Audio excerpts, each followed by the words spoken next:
Here to perform our national anthem, please welcome award-winning, multi-platinum country music icon and star of the upcoming Fox series Monarch, Trace Adkins. Oh, say, can you see by the dawn's early light what so proudly we hailed at the twilight's last gleaming, whose broad stripes and bright stars through the perilous fight o'er the ramparts we watched were so gallantly streaming, and the rockets' red glare, the bombs bursting in air, gave proof through the night that our flag was still there. Oh, say does that star-spangled banner yet wave o'er the land of the free and the home of the brave.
The search is over.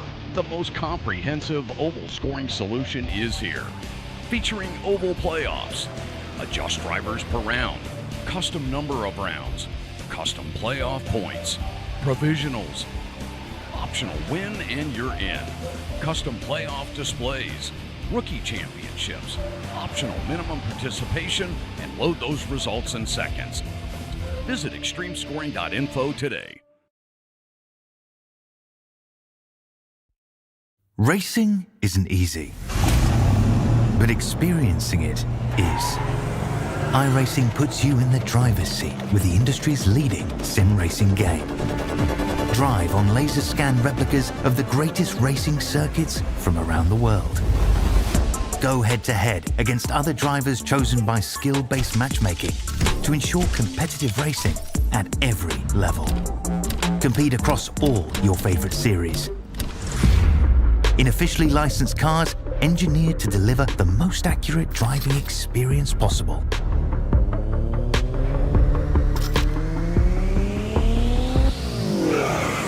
Join a race or host your own with players from across the globe.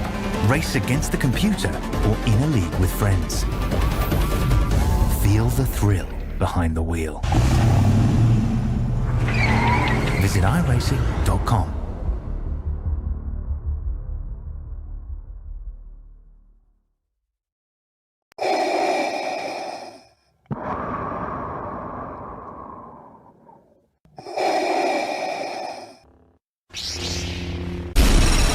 From Mordor to Hogwarts to Gotham, The nerds have come together to create a show for nerds by nerds.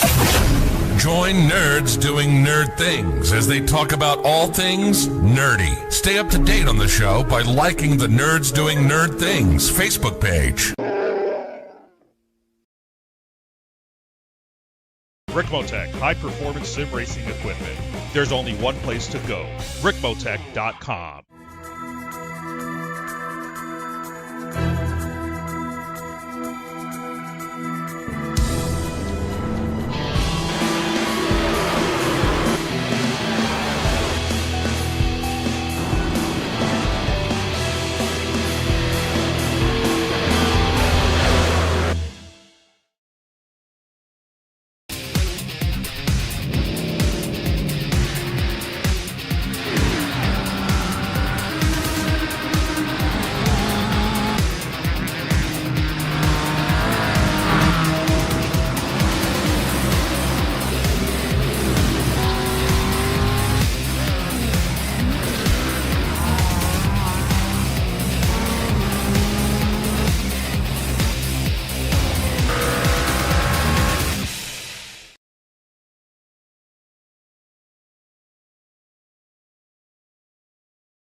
The following is an All-Star 15 TV production.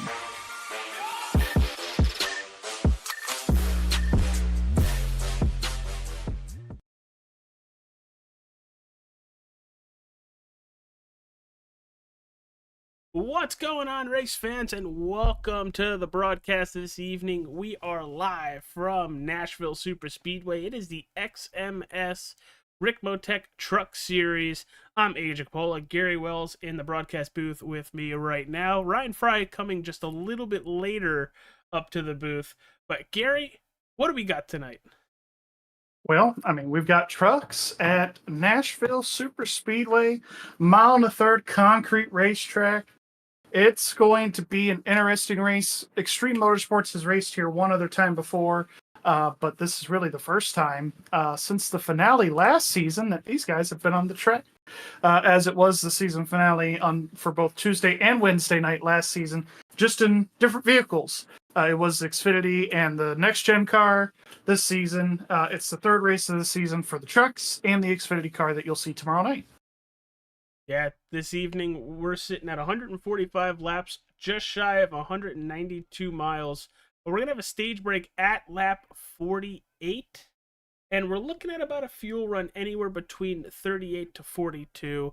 You could plus or minus that a couple laps here or there, depending on if they're saving or not. These drivers are going to have 5 sets of tires in the pits waiting for them. We're looking at, in the turns, about 14 degrees of banking. The front stretch looking at 9, and the back stretch sitting at 6 degrees of banking. I'm excited for this. I haven't really called a lot of races here at Nashville Super Speedway, so I'm a little bit of a noob when it comes to this. But Gary, qualifying has started, which everybody could see right behind us on the screen. We'll be cycling through some of the drivers on the racetrack. But Gary, how do they want to attack this qualifying run? Well, you got to hold it wide open. No, I'm just kidding. You don't have to hold it wide open. But these guys are going to be running on the ragged edge more than what they would be during race pace. As you see the 95 of Leland Honeyman Jr. smacking the wall there, coming to the green. But these guys are going to be trying to arc it in as late as they can, scrape the yellow line a little bit, and then right back into the gas. You're hitting the brake there just to get the truck planted, and then you're getting right back in the gas just to get as fast of a lap time as you possibly can get here. It is a tricky track, easy to overdrive, so a lot of these drivers, that's what they're going to be fighting during their qualifying run and really throughout the entire race. Yeah, we were talking to a couple drivers pre-race, Gary, and all I heard was how tight these trucks feel. How can they kind of counteract that and try to loosen the truck up right around this Nashville Super Speedway? Yeah, I've noticed that a lot of our drivers tonight, they have been running a lower brake bias in the truck, basically meaning that they're trying to get the brakes towards the rear and letting the rear tire steer the truck for you so you don't have to put as much wheel into it as much steering into the truck as you would need normally to get through a corner. That's one way that you could try to loosen it up. But for the most part, I think everybody's going to be kind of dealing with a neutral to tight feeling here tonight. It's just normal here for Nashville Superspeedway and really any concrete racetrack we go to. Dover is kind of the same way. Yeah, you're looking at the 54. This will complete his qualifying run. That's Christopher Opplinger. Currently P2 with a 30.27. Crossing the line. Does he improve? No, he does not. He's going to stay second for the time being. Going to drop down to 6900. Hastings coming out of turn 4. Sitting 13th. And he's going to move up to 8th there. Nice run. Right in front of him, you have the 9 of Mike Rominger. Very important, Gary. A lot when it comes to these kind of racetracks, track position is going to be key. But with that track position, if you're stuck a little bit further back, how wide are we expecting Nashville to open up for drivers to utilize other forms of other lanes to make those passes to move them back up towards the front? Yeah, so the track temp is sitting at around 97. I was kind of hoping to see it a little bit higher here tonight to try to improve the lanes here at Nashville Superspeedway. Really, it's going to be right around the bottom. You might move up a half lane to a full lane here tonight, but really it's going to be wrapping around the bottom, and whoever could get a run going into the corner or coming out of the corner to set up your pass, that's going to be the best way to pass. It's going to be like your typical mile and a half in a way where clean air is king, and I think we're going to see that again here tonight. As there's the 99 of Nate Orlowski, a late entry into the track this evening. His first lap good for 16th, seeing how he's going to get through 3 and 4 to finish out his qualifying run. As he's going to pop the apron in 3. Doesn't look like it hurts him that bad. Let's see if he improves from 16th. No, he does not. He ran a little bit slower. I think hitting that apron there in 3 and 4 might have cost him a little bit of time there. All right, Gary. Well, since qualifying is just about halfway over, let's maneuver up into the full broadcast booth. Let's bring in our wonderful other partner. It's Ryan Fry. Hello. There How's he is. everybody today in I was just saying, is he going to talk? Nashville? We are good, Ryan. How are you, friend? Oh, I wish I was about an hour away from this track in downtown Nashville, but we're here. Is it really that far away? Lebanon to It Nashville? is about an hour, yeah. Oh, wow. Mm-hmm. Justin Opplinger on the racetrack. First lap, good for 18th. Well, He's apparently hauling. he has a surprise for his old man tonight, according to the chat. So we'll see what kind of surprise we got going on here. 51 here of Opplinger completing. I believe that is his second lap. Yeah, this is going to end his qualifying run.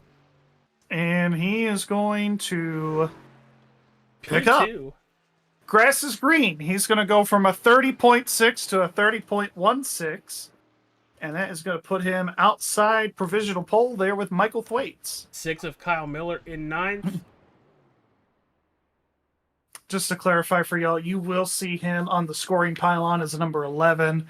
Some league admin forgot to assign his number before he registered for the race tonight. Hi, it was me.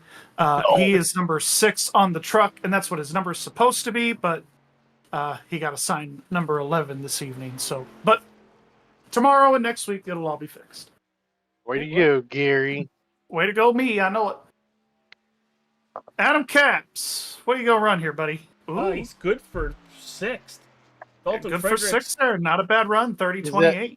Is that a 2? Is that an 8? Is that a 9? You call It it. is a 2. I know, but you take your guess on what number it is. He doesn't even It know could what be a number it is. 5. I mean, some people last week thought it was a 5. So. Yeah, he doesn't even know what number it is. Let's see. We got the 4 of Matt Cochran out on track. We got the 48 of Mr. Clean. I'm almost saying clean. Whatever. Klingon. Klinger. I don't know. Here he comes. Down to the apron. Turn 4. And that is going to be good enough for P4. A 30.18. right there with Dalton Fredericks there. Yeah, Matt Cochran crossing the line to finish his qualifying run. Good for 22nd. Just a slight improve from lap 1. Let's see what Daniel Krim has, as he is coming out of 4 from 12th to 6th. He's going to run a 30.27. A good hometown second race lap. for that 47 driver, by the way. Just a couple more drivers left to qualify. Only one on the racetrack right now, and that's the 26 of Josh Vital. This is his first time lap. And for And it's a 27. 32.69.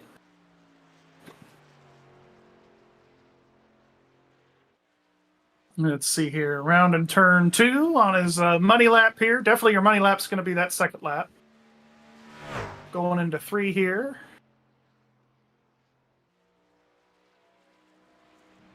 And that is going to put him, let's see,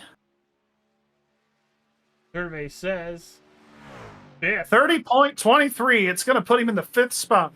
About a half a second pickup.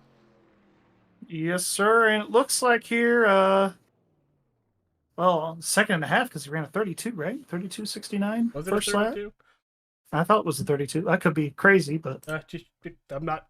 You're probably right. I showed him at 27th, and that's what. Yeah, my he brain ran a went to. 32. it was a 32.68, and then he ran a 30.23. Yeah, okay, so he picked up 2.5 seconds.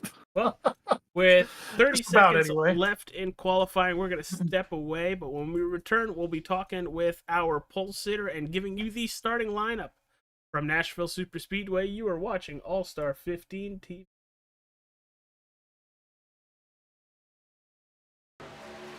The search is over. The most comprehensive oval scoring solution is here.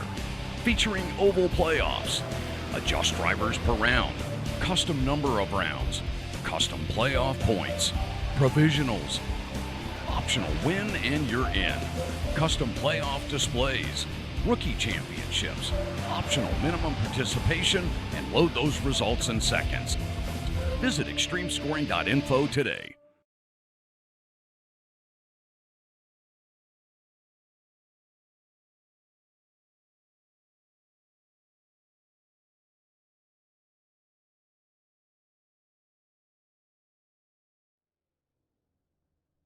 All right, well, we're back here finishing up qualifying, getting ready to roll out for the starting grid, but we've got our pole sitter, Michael Thwaites, here real quick. Michael, you got a copy?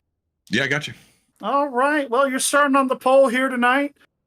Did you plan that? No, sure did not. Just ran a good lap.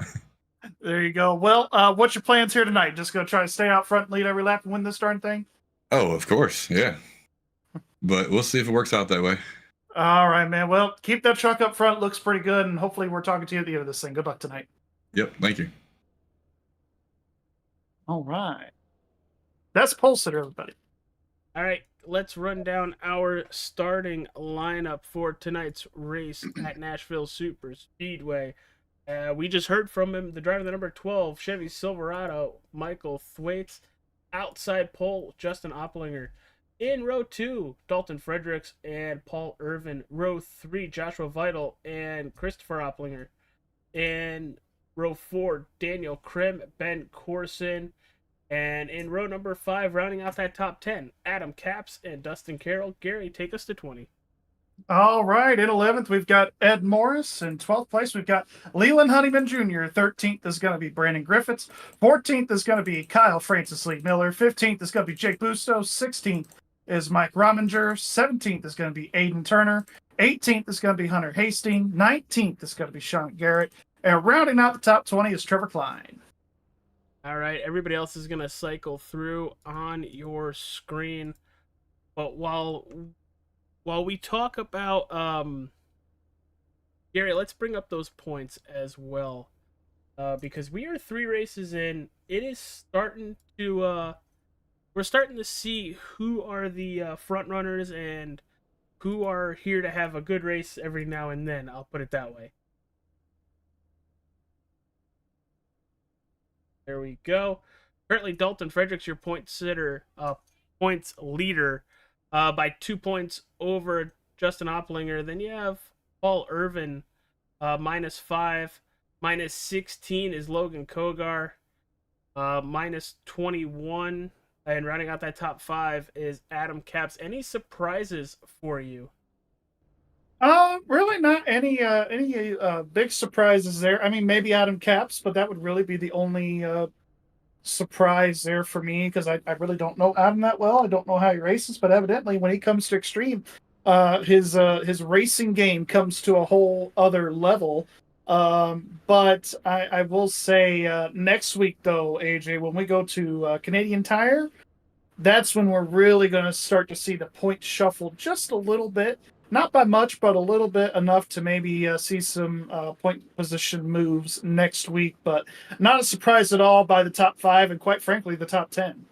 Now let's jump to those team standings.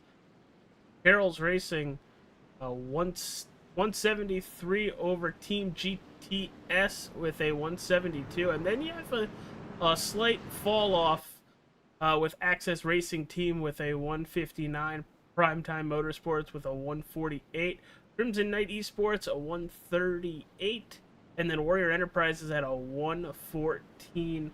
Gary, we are a half a lap away from going green.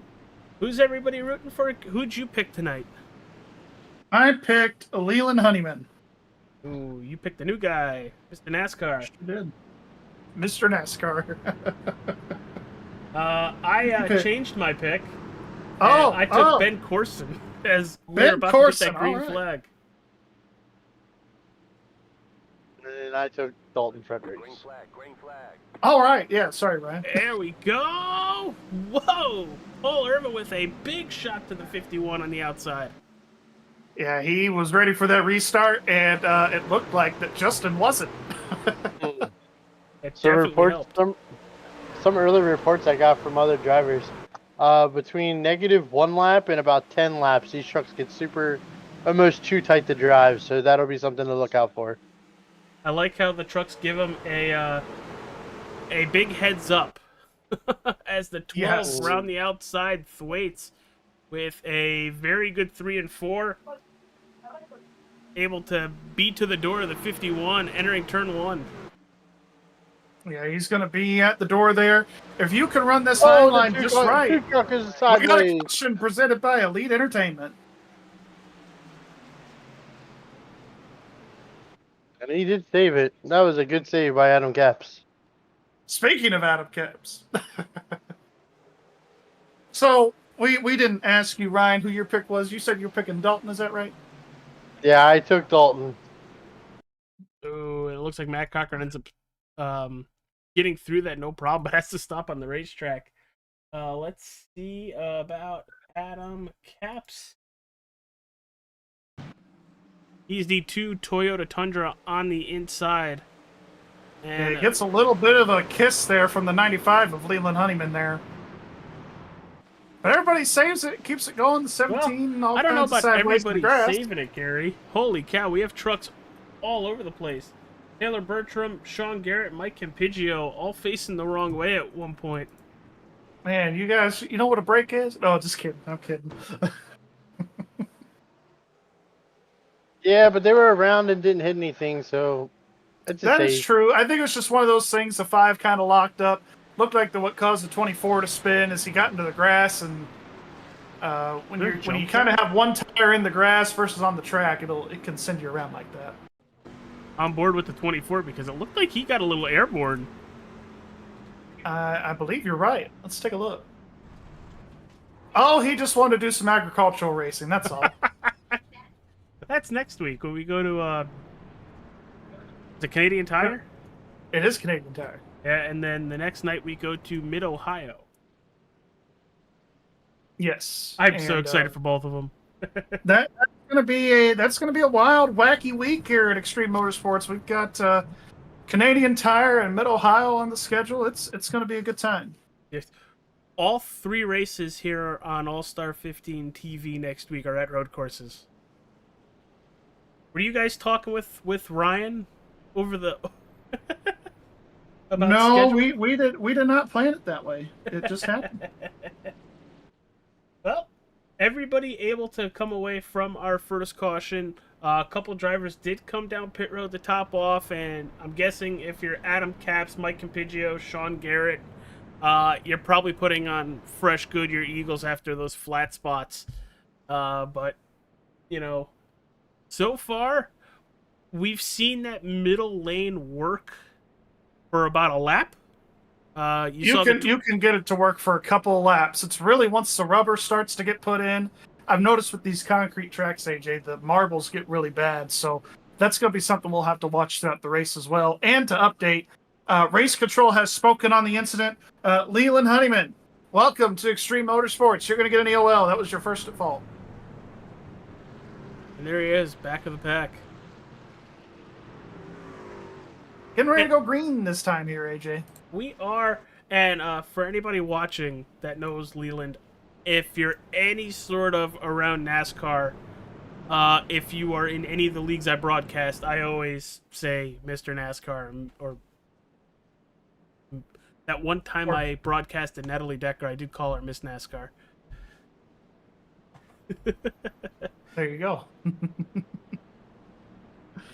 Because back in the day, we had a lot of modified drivers on the channel. Did you call him Mr. Modified? Honestly, Doug Kobe, I think I did. Probably, because he knows how to kick some tail in the modifieds. You have no idea, pal. Holy cow. Well, Pace Truck is down pit road for safety. Justin Opplinger, Michael Thwaites, your front row. And we are green once again from Nashville Super Speedway. And the 51 just said bye to the rest of the field. He said bye-bye. Side by side for the rest of these guys to figure out. And as the race goes on, I think we're going to see a little bit more aggression on the restarts. You'll see some guys try to make it 3 wide. What's going to be interesting is to see how far these drivers can push it as they go through the race. And you're looking at the 26 of Josh Vital, the 10 of Ben Corson. Ryan, what do you got?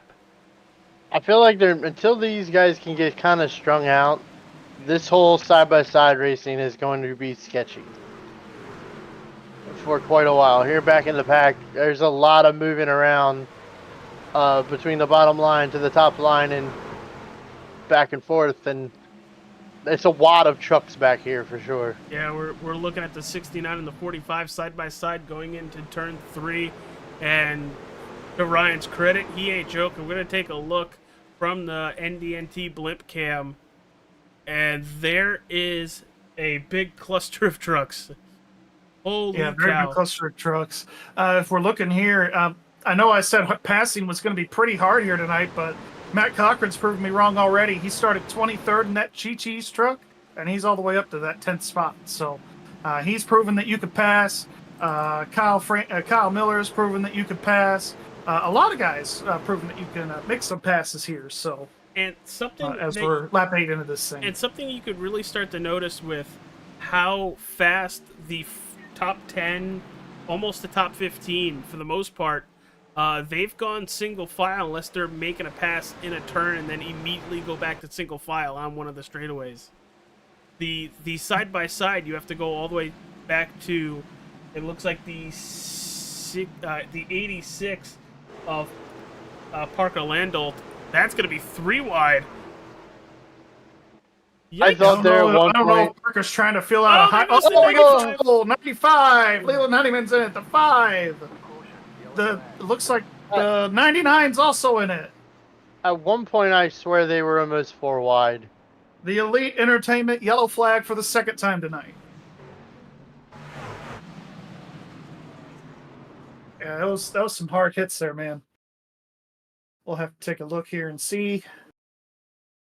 Oh, they were 3 wide there. That's what threw them all off there, AJ. It looks like they were getting 3 wide with Parker, and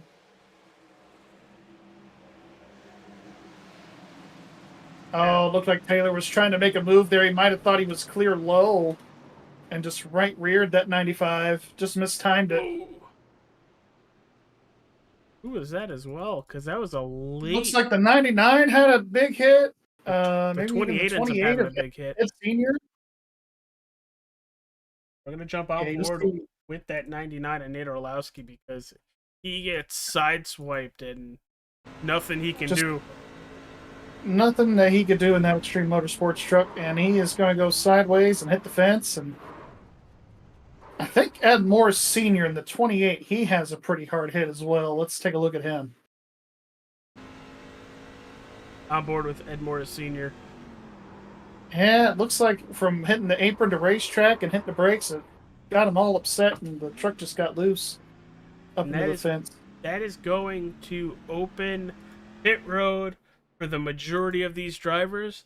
But they're in the pit window now, AJ. From here, they can make it to the end of the stage. So, not surprised by this move at all to see basically all of our leaders come on in and take 4 fresh tires and top it off with the fuel tank, as they have already gotten back with us at race control.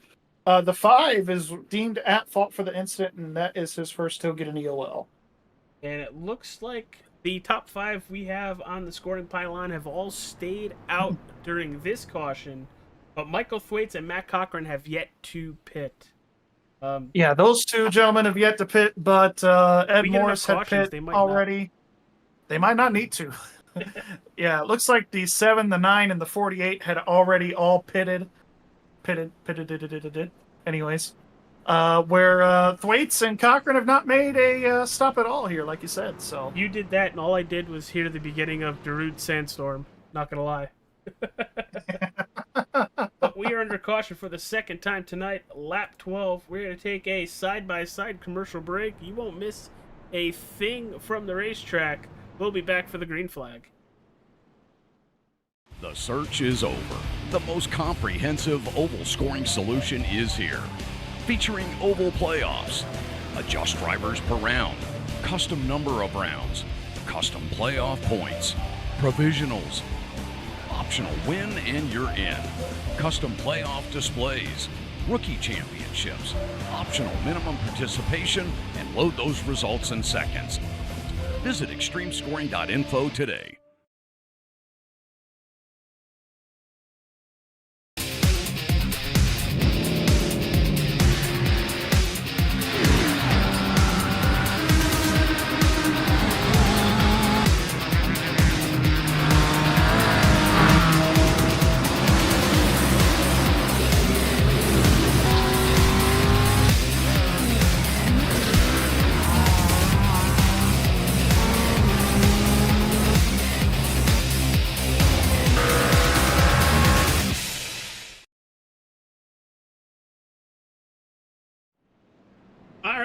We have a newcomer to that front row.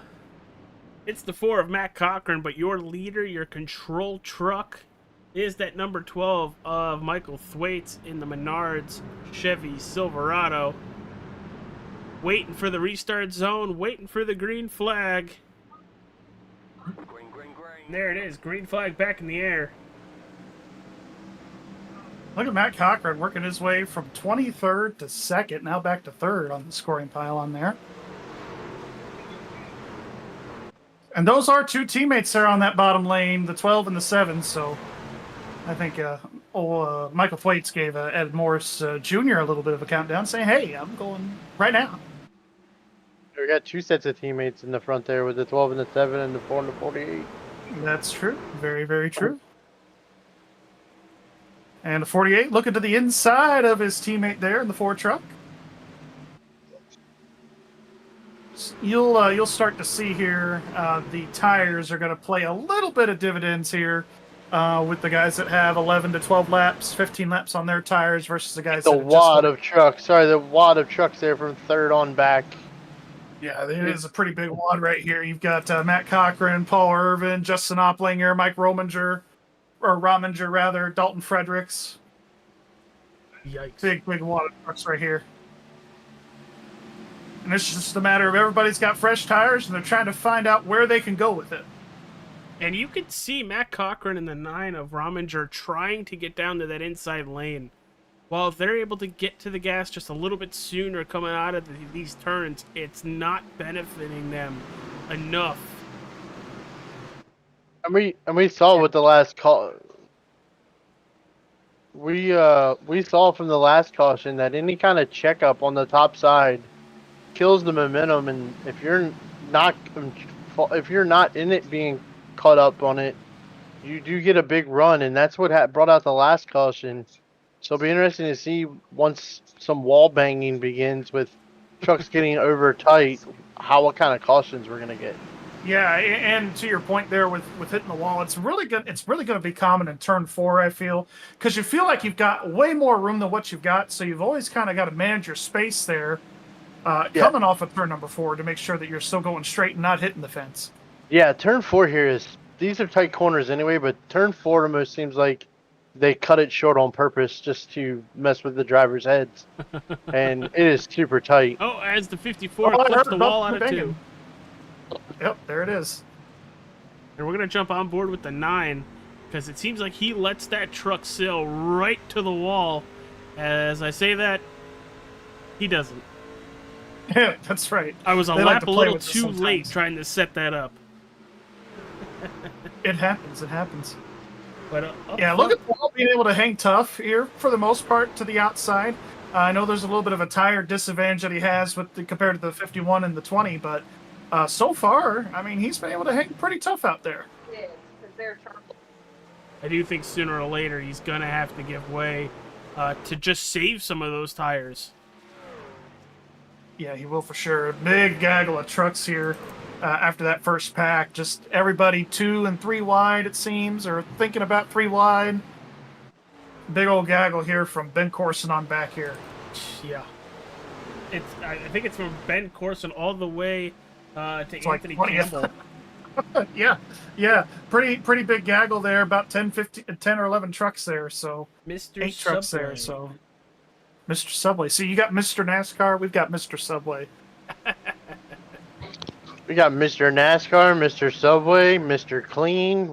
We got a lot of misters in this race. We do got a lot of misters in this race, but of course, we do accept women, but most women don't do the race and sim thing. So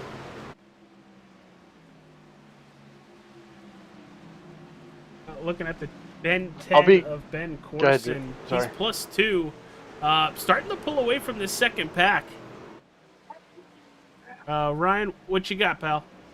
I'm kind of curious to see because it seems to be the Achilles heel of any kind of racing these days. They're getting ready to catch this lap car of the 6 of Kyle. He had packet drop issues and had to reconnect, and he's fallen way off compared to these guys, and I'm just curious how easy it's going to be to get around him. Got a camera on his back bumper, and there's the leader. yeah, at least for right now, while there's still 28 trucks on the lead lap, 29, all 29 trucks are out here. So as of right now, as long as they don't lap anybody new, the 6 truck will be the lucky dog at the next caution that we get.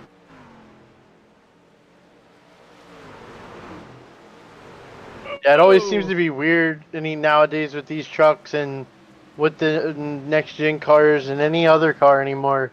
Trying to get around a lap-down car or truck seems to change the air on the trucks trying to pass, and we seem to get either super loose or it even gets overly tight just trying to get by that lap-down car.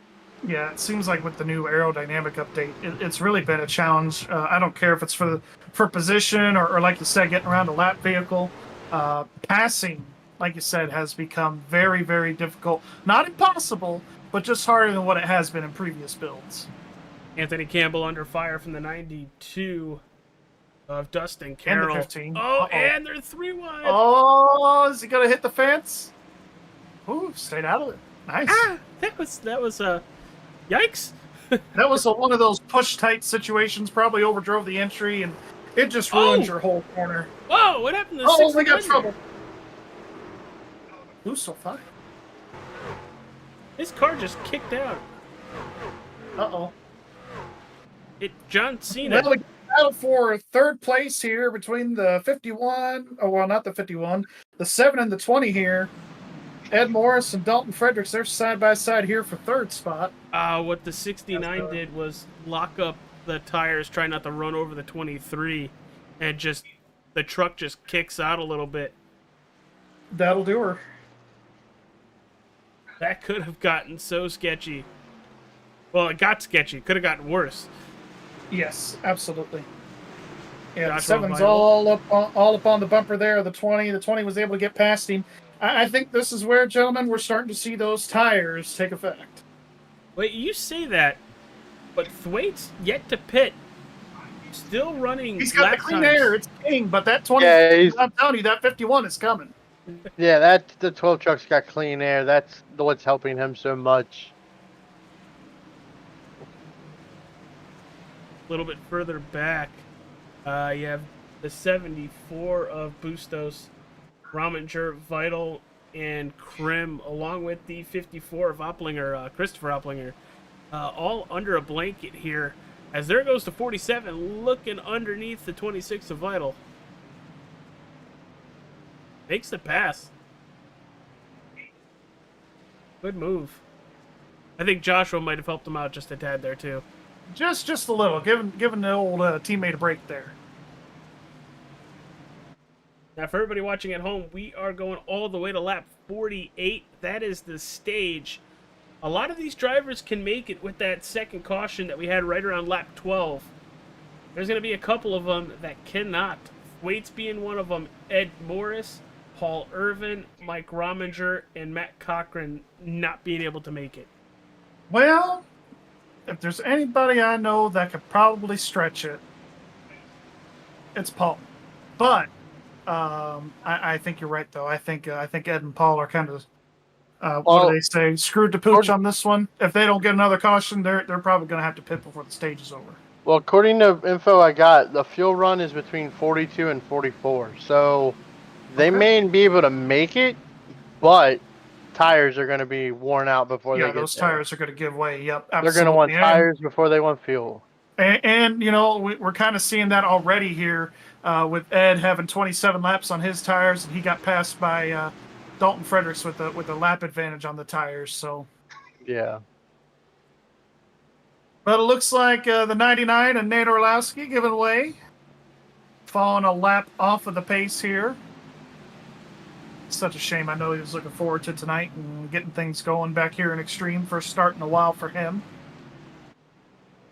Bustos and Krim getting by the 99. Looks like Orlowski's given the preferred lines to the lead lap trucks, which is really nice to see. Unfortunate for him, but looking at Bustos here, the way he can get through the corner, he's getting through the middle of the corner really, really well. And you could tell because he got a big run on Krim coming off of turn number 4 just now, all the way up to his bumper. I think he is just working to see how he'll be able to make that pass on that 47 here in just a couple of laps. Yeah, it looked like he let off early going into 1 just so he didn't run over the 47, and that put a couple truck length gap in between the two of them. But they also have Vital and Rominger breathing down, starting to breathe down the back of his neck. So it's go time for that 74 if he can make a run. The 10 is catching Paul Irving here, who hasn't pitted since that first caution, and just the in cars. The 10 and the 47 are able to play with the throttle more in the corners to get a bigger run and momentum. Whereas Paul, it's almost like he's ice skating. Hey, you're on board with Daniel Krim right here. Yeah, when you're ice skating here, it's one or two things are going to happen. You're either going to be very loose or you're going to be very tight. It just kind of depends on what your truck is doing. And maybe for Paul, he's kind of dealing with a little bit of tight off, so he's having to wait on the throttle a little bit longer as opposed to everybody else that's got a little bit newer tire. Most definitely. As Daniel Krim goes inside of the 10, looks inside again in 3 and 4. Looks like Ben is going to give it to him that time. Yeah, Daniel's pretty solid. One of the better guys at being able to manage his equipment, manage his tires. As the 26 is sideways, what a save by Josh Vidal. That's the second time tonight that he's been sideways and able to save it. Well, if he keeps that up, he might win the Drifter Award. I thought you were going to say State Farm or Allstate, whatever they used to Good have. hands driver, yeah. Good hands, feet. Are you in good hands? No. Your I'm not. biggest mover of the race. Well, there's a lot of plus sevens. Ed Morris in 4th, Jake Bustos in 8th, and in 9th, Mike Rominger. Yeah, and he was up further in the pack there for a little bit, but again, just track position that he was trying to gain. And so far, I mean, from the start of the race, anyways, it's netted him 7 spots. So Meanwhile, we got a battle for the lead, gentlemen. we sure do. The 51 and the 20 nose to tail right here coming off of turn 2. And here comes the 20. Oh, he thought about making the move. He thought better of it. Now, do you think Dalton might show the nose, hoping that the 51 makes a movement to block, and then? I think he was just letting him know that, hey, I'm here. Because I've seen Dalton do it before, Gary, where he'll make it look like he's about to make a move, expecting you to react to that, and then he just goes right along by you when you mess up entering the turn.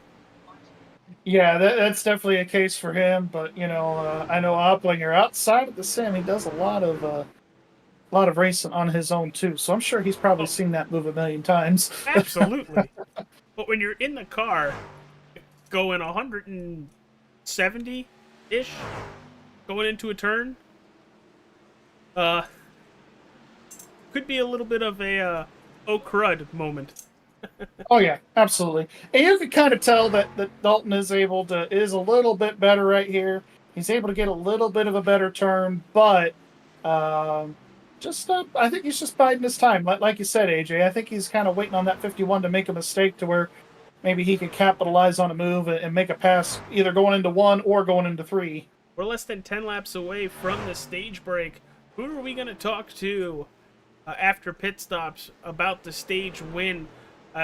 Most likely going to be one of these two drivers. The outside. Not there though. Dalton definitely gets the run at the end of each straightaway. He just has no room in the turns. They about even out for the most part.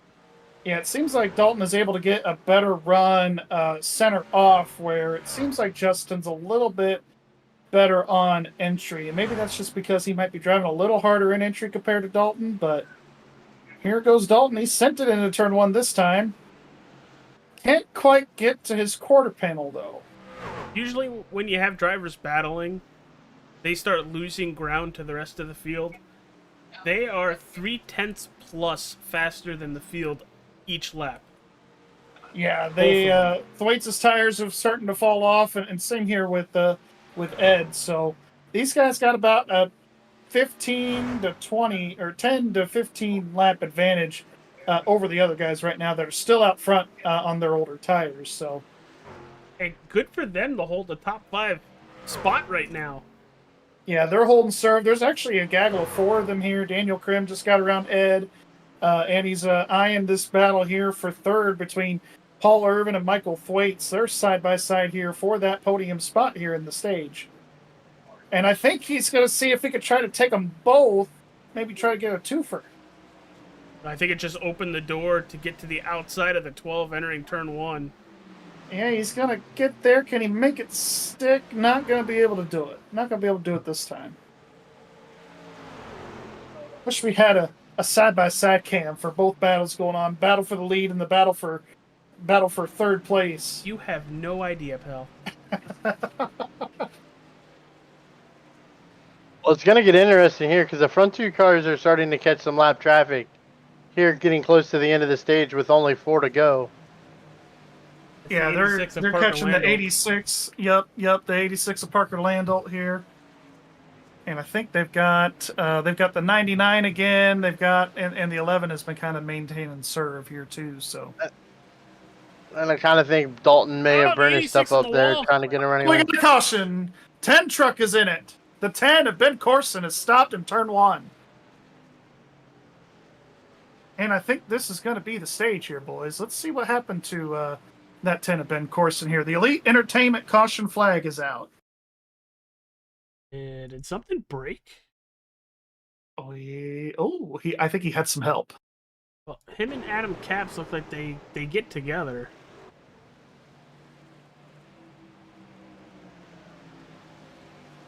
Oh, was that netcode maybe? Do we have a blimp or a chopper cam of that? AJ? Yeah, I mean, Was there netcode involved? I don't see netcode. I see 10 moving Maybe down, the pen come down a little bit. and the Yeah. two kind of reacts to him coming down, and they door Kind of slap. holds his line. Yeah. Yeah. I think I don't know if he was expecting the two to maybe go to the asphalt apron there. That's I mean, almost they what just it looks kinda like. Met in the middle there. Maybe he thought the two was going to move down a little more, but there wasn't really much more room where the two could have gone other than the apron. The engine blew on contact for the 10. Oh, that's tough. It's tough. So Gary, do we have confirmation that is the stage? Trying to figure that I believe we did just get confirmation that was going to be stage. that was going to be the stage. Let me just double check here with race control. What a Ryan, what an eventful stage one. I know we got the 3 cautions, but it's been definitely been crazy watching what kind of lanes and tire wear and what kind of strategies. All right, and that is the stage, gentlemen. Sorry to interrupt here. So I'm going to pull our stage winner. Justin Opplinger. Gary and the boys in the booth, you got a copy? Yes, got you. All right. Well, you're the stage winner, allegedly. Talk about your last couple lap battle there with Dalton Fredericks in that 20 truck. Yeah, I hope we're the stage winner. Yeah, I don't know how this is going to work out with laps, but I think they said that's the stage. But yeah, I was just trying to manage my tires and keep them behind me and make them find a way around me and burn up his stuff. And I was probably about to push it right before that caution came out, but our stage got ended short there. So hopefully we can execute in the second part of the race, and I can talk to y'all in victory lane. All right. Well, you're going for 2 in a row here tonight. Good luck to you from the rest of the way here, and hopefully we will be talking to you as a podium finisher later. Yes, sir. Thank you very much. All right. And that was Justin Opplinger, stage winner. Second stage win of the season, by the way, I believe. Bonus points are a beautiful thing, Gary. Yeah, so he's going to give himself another playoff point and another 10 bonus points for winning that stage here tonight. And it's not like we have a long season with the XMS RICMOTECH Truck Series. Every stage, every lap, it all matters. By the time we get 5 or 6 races in, we are halfway through the season, the regular season, and that's when the intensity is really going to start to pick up. Yeah, once we get down to around where Knoxville is, that second wild card, well, second of 3 wild cards, as you could say here for the regular season, we've got that road course next week at Canadian Tire, Mosport Park there. You've got Knoxville Raceway, race number 7, and then you've got Talladega to wrap up the regular season. So a lot of interesting, it's going to get really interesting here once we get to the halfway part of the regular season. We got Old Atlanta thrown in the middle of all that as well, race number 5. So, and that's going to be throwback week as well for everybody. Already mentioned that a couple of weeks ago to the drivers, but we'll mention that again here next week. But some things for the fans to keep in mind as well for Throwback Week. We'll need your participation on that.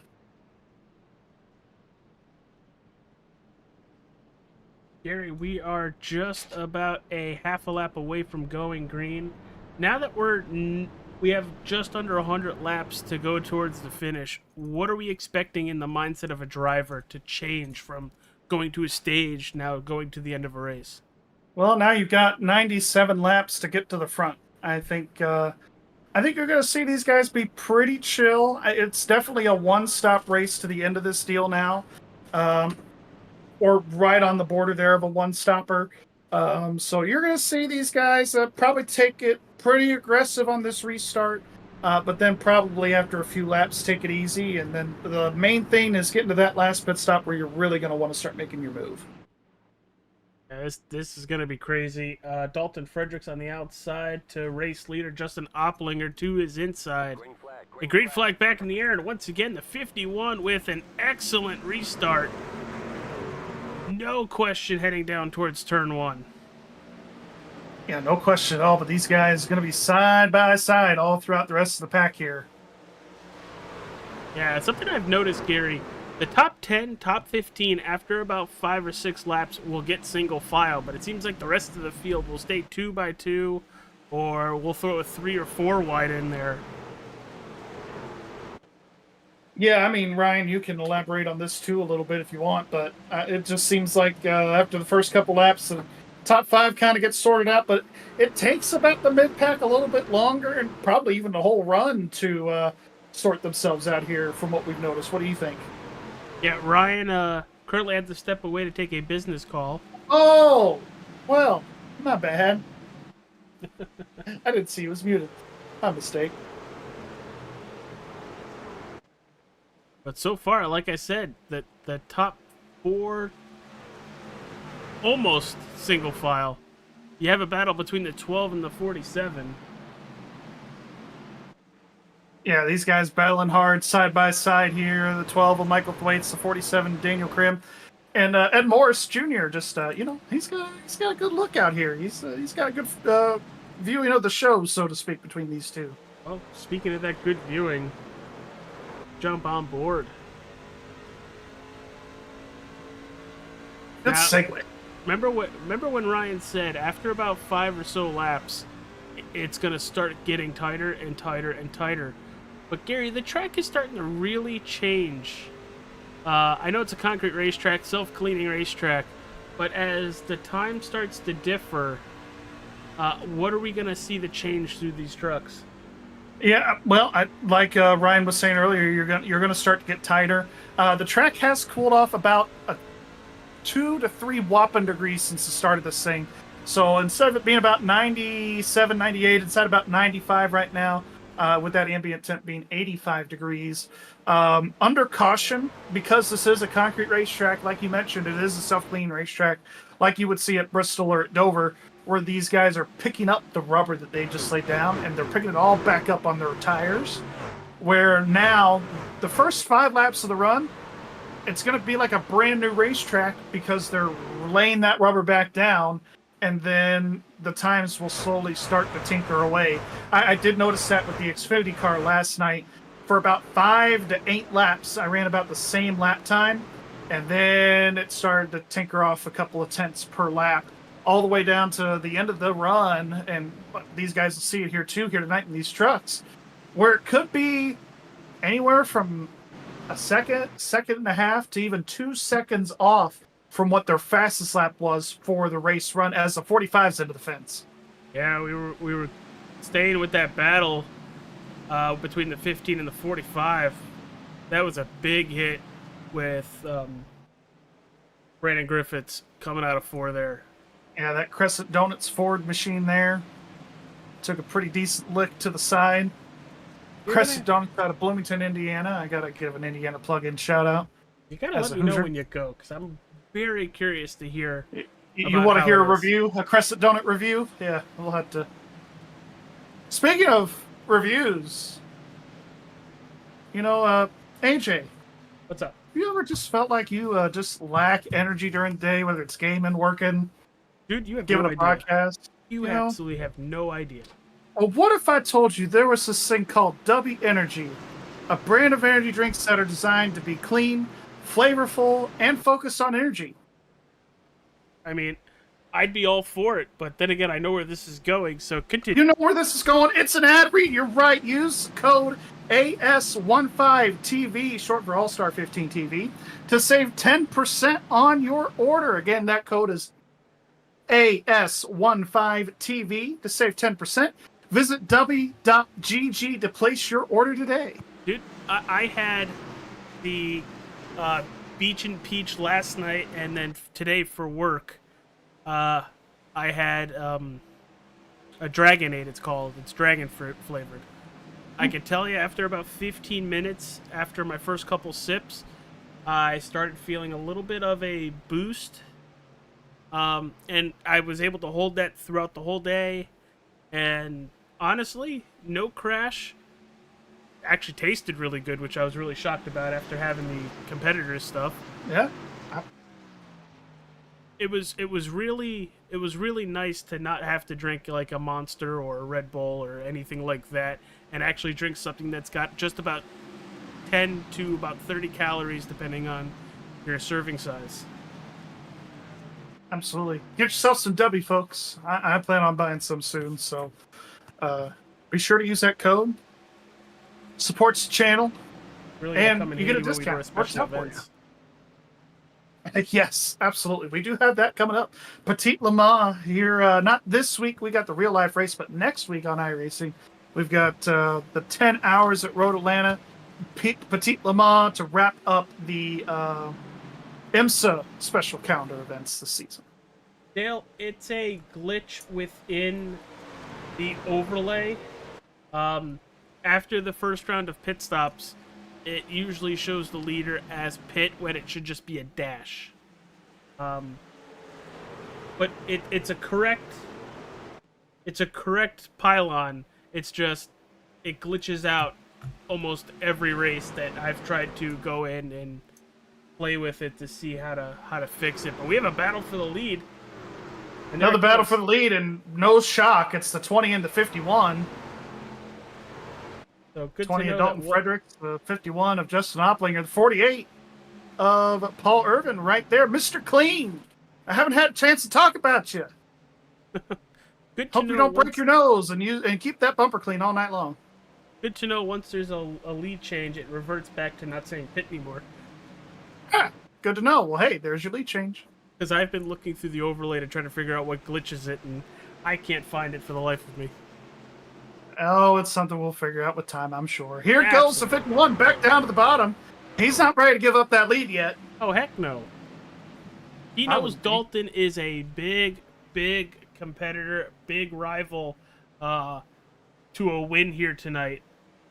And not just for a win. I think he's going to be a championship contender. So, 48, Paul Irvin. He's making a move now for second spot.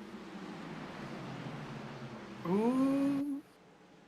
He's making it stick down there. Very nice work. 20 kind of blocking both sides of the street there. Giving everybody a little bit of draft down the straightaway. Yeah, sooner or later, he's not going to have to worry about that because the last couple times... 48 really having to back up there to the 12. Yeah, we almost had another wreck. Wow. The 7 giving a bump draft to his teammate there in the 12, speaking of which. Now that the 51 is clear from the 48, that 51 of Justin Opplinger is closing back in on the 20.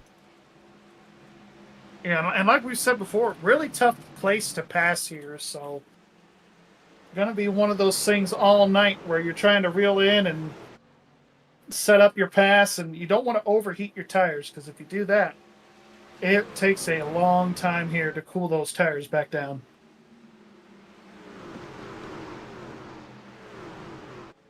So, Gary, why do they call this the super speedway? Is it the super speedway speeds down the straightaways and in the short track on the turns? What's the background of calling it a super speedway? All right, so again, you guys will find out throughout the season, and this was totally not scripted, but I did learn this a few weeks ago. The reason why this is called a super speedway, when they first built this track back in 2001, they did not want to confuse this with the Nashville Fairgrounds Speedway. So yes, this track was built obviously a little bit bigger, about double the size of the Fairgrounds Speedway, but they did not want to call it like Nashville Speedway or Nashville Raceway or anything like that, because they did not want to cause confusion to the Fairgrounds track. That's honestly a smart move. Honestly, So as there a you go. business, a smart move. But there is your battle from first. Unscripted, folks. I did not know he was going to ask me that. Just saying. I was honestly just curious, and I felt like some of our viewers might want to hear a little bit of the backstory on it. But your top 5, all under a blanket, all under a second, starting with Dalton Fredericks, Justin Opplinger, Paul Irvin, Michael Thwaites, Ed Morris. Then you have to go back about another half a second. Sorry, I thought the 12 was going to give the 48 a bumper there. Oh. Sorry. You're good. I was waiting for it. That's why I clicked back to it. Continue. Read your lineup. But in 6th, you have the 9 of Mike Rominger. He's battling with Daniel Krim. A little bit further back, you have Joshua Vital in 8th. 9th, Dustin Carroll. And rounding out that top 10, plus 5 positions, it's Jake Bustos. Yeah, Jake Bustos going after Dustin Carroll there, or Carl, as he's called sometimes, in that 9th spot there. So definitely knocking on the door there to pick up some more positions. Speaking about knocking on the door, Christopher Opplinger underneath Brandon Griffiths. That's for the 12th position. And we've started to see it in that 54 slowly move himself up the leaderboard. I know he's -7 right now, but we've seen throughout the last 5 to 10 laps that he's slowly making his way up the leaderboard. Yes, and to everybody out there, that is Justin's brother there, Chris Opplinger. Definitely working on reeling himself back in. You could definitely tell he's better on the longer run because he's right there on the back bumper of that 45. But something that he's got his work cut out for him a little bit. Nothing that a little pit road action won't solve because, AJ, we've got pit stops that'll come in this final stage. Under green or under yellow, you still have to execute. Don't make any mistakes and try to make up some spots. Yeah, whoa, 45 and the 15 right there. And we were watching a lot of practice before the show started this evening, and a couple of these drivers were practicing that pit road entry, and multiple of them, once they got off the concrete and onto the pavement, immediately spun out. Yeah, and you're going to see probably that during the green flag cycle here tonight, unless these guys learned a thing or two. Sorry, Aiden was threading the needle there like Ross Chastain, the middle of 3 wide there. Got the 15, the 45. I haven't gotten my eyes off of this, and the 54 all underneath the blanket right here. Yeah, and the sad part is we should really be heading back to the lead because Opplinger is pressuring the 20 once again. Yeah, it's like the Jaws music, Donna. Or here, kitty, kitty. 20 'Cause, Stewart he's vibes. 20. See Yeah, see. what you did there. Very clever. You got Tony Stewart and Cole Trickle. No, just kidding. Mr. Subway Anthony Campbell looks like he might have tapped the wall out of 4. Going around the outside, you have the 55 of Trevor Klein trying to get that position. Oh, but he's not going to give up that spot easily. We know Anthony. He's going to be a tough pass. Yeah, but he's also given plenty of room to that 55, allowing him to fight for that position. Oh, and they're reeling in Nate. Oh, boy. Oh, boy. Oh, boy. Oh, they're going to try to make it 3. Oh, they made it 3. No. Oh, are they going to make it? Oh, no, the 23 gets sideways. Sorry. Oh, the 2 sideways. Tokyo Everybody's drifting sideways. Adam Caps into What a one. save by Adam Caps right there. So a little bit of background on Christopher Opplinger. It's Christopher's 3rd ever real race on the sim, and he's 13th. He's doing pretty solid. And as we got a pass for the lead here, 51 and the 20 side by side again. The 51 kind of sent it into 1 that time. Didn't quite get it to stick there. And I think this is where we're going to see the outside lane be a really good defense, lack of a better term, a good defense mechanism as we get further along into this race. If you can get that outside lane to be very good defend-wise, you could really make some things happen. I really think 3 and 4 is going to be an issue for a lot of drivers trying to make passes. As we saw the 51 there try to gas up a little sooner to get a run down the front stretch, almost right into the wall. Gary, you mentioned it earlier, that turn 4 wall comes up very fast. Yeah, it does come up very fast. I think you're really going to see your exit of 3 and 4 be really, really important. And because the front stretch is longer than the back straightaway here because of the bend here at Nashville Superspeedway, you are going about 5 to 8 miles an hour faster going into 1 than you do into 3. And here's another attempt at a pass for the lead. 51 able to make it stick this time. But the 20 able to defend really good. Did you see the back end of the 51 get a little wiggly? It did step out on him a little bit. And Dalton just able to defend that so well because he's able to get such a good run on that outside lane, able to just defend really, really well. Just past halfway from Nashville Superspeedway, you're watching the XMS RICMOTECH Truck Series right here on All-Star 15 TV. Check out all our sponsors in the description. Check out our product code for Dubby. Try to get some of that energy into you. It's nice and clean, flavorful, and it does the job with no jitters. Use code AS15TV to save 10%. But right now, it's Dalton Fredericks and Justin Opplinger all day. I know they have Paul Irvin kind of right around 0.7 of a second to a second, depending on if you're looking at Dalton or Justin. But it's been the 20 and the 51 all night, Gary. Yeah, it really has. These two have shown that they are the best trucks in the field. And it kind of shows, the 51 making a pit stop. 51's coming down pit road. That's going to start everything. Because you're about a second and a half slower at the end of the run from where you put down your best lap. Yeah, and the 54, the 55, the 92, the 95, all coming down pit road here. Yeah, I think for Justin, I think he kind of was thinking in his head, maybe splitting this into thirds is going to be a better way to go, because you saw that we restarted about 96 laps to go. So we see the 20 and the 26, a few others, the 48 coming down pit road this time. Where maybe a two-stopper is going to be better than maybe trying to do one singular stop. So we'll see how that strategy correlates here throughout the rest of the race. And we're going to see a lot of these drivers that might not have a huge shot at potentially the win, but they're going to try to get as many points as possible, whether that's leading a lap, getting a point, possibly trying to stay out to maybe trap somebody a lap down if we do get a caution. But right now, Ed Morris, Michael Thwaites, and Mike Rominger, your top three on the scoring pylon. And Daniel Krim there in fourth. I'm not surprised by this group of four whatsoever to see them, and even the group of five there with Jake Bustos, trying to see if they can make the one-stop strategy work. So I think this is going to be interesting here with those guys. You know, they pitted 35 laps in the run, so definitely a two-stopper for these guys. And just a little bit of some background, Gary. Here you go. Ed Morris, last time by, 32 seconds flat. Justin Opplinger, a 30.42. Yeah, so definitely a big difference there as far as the lap time goes. So going to be interesting to see how long they decide to stay out.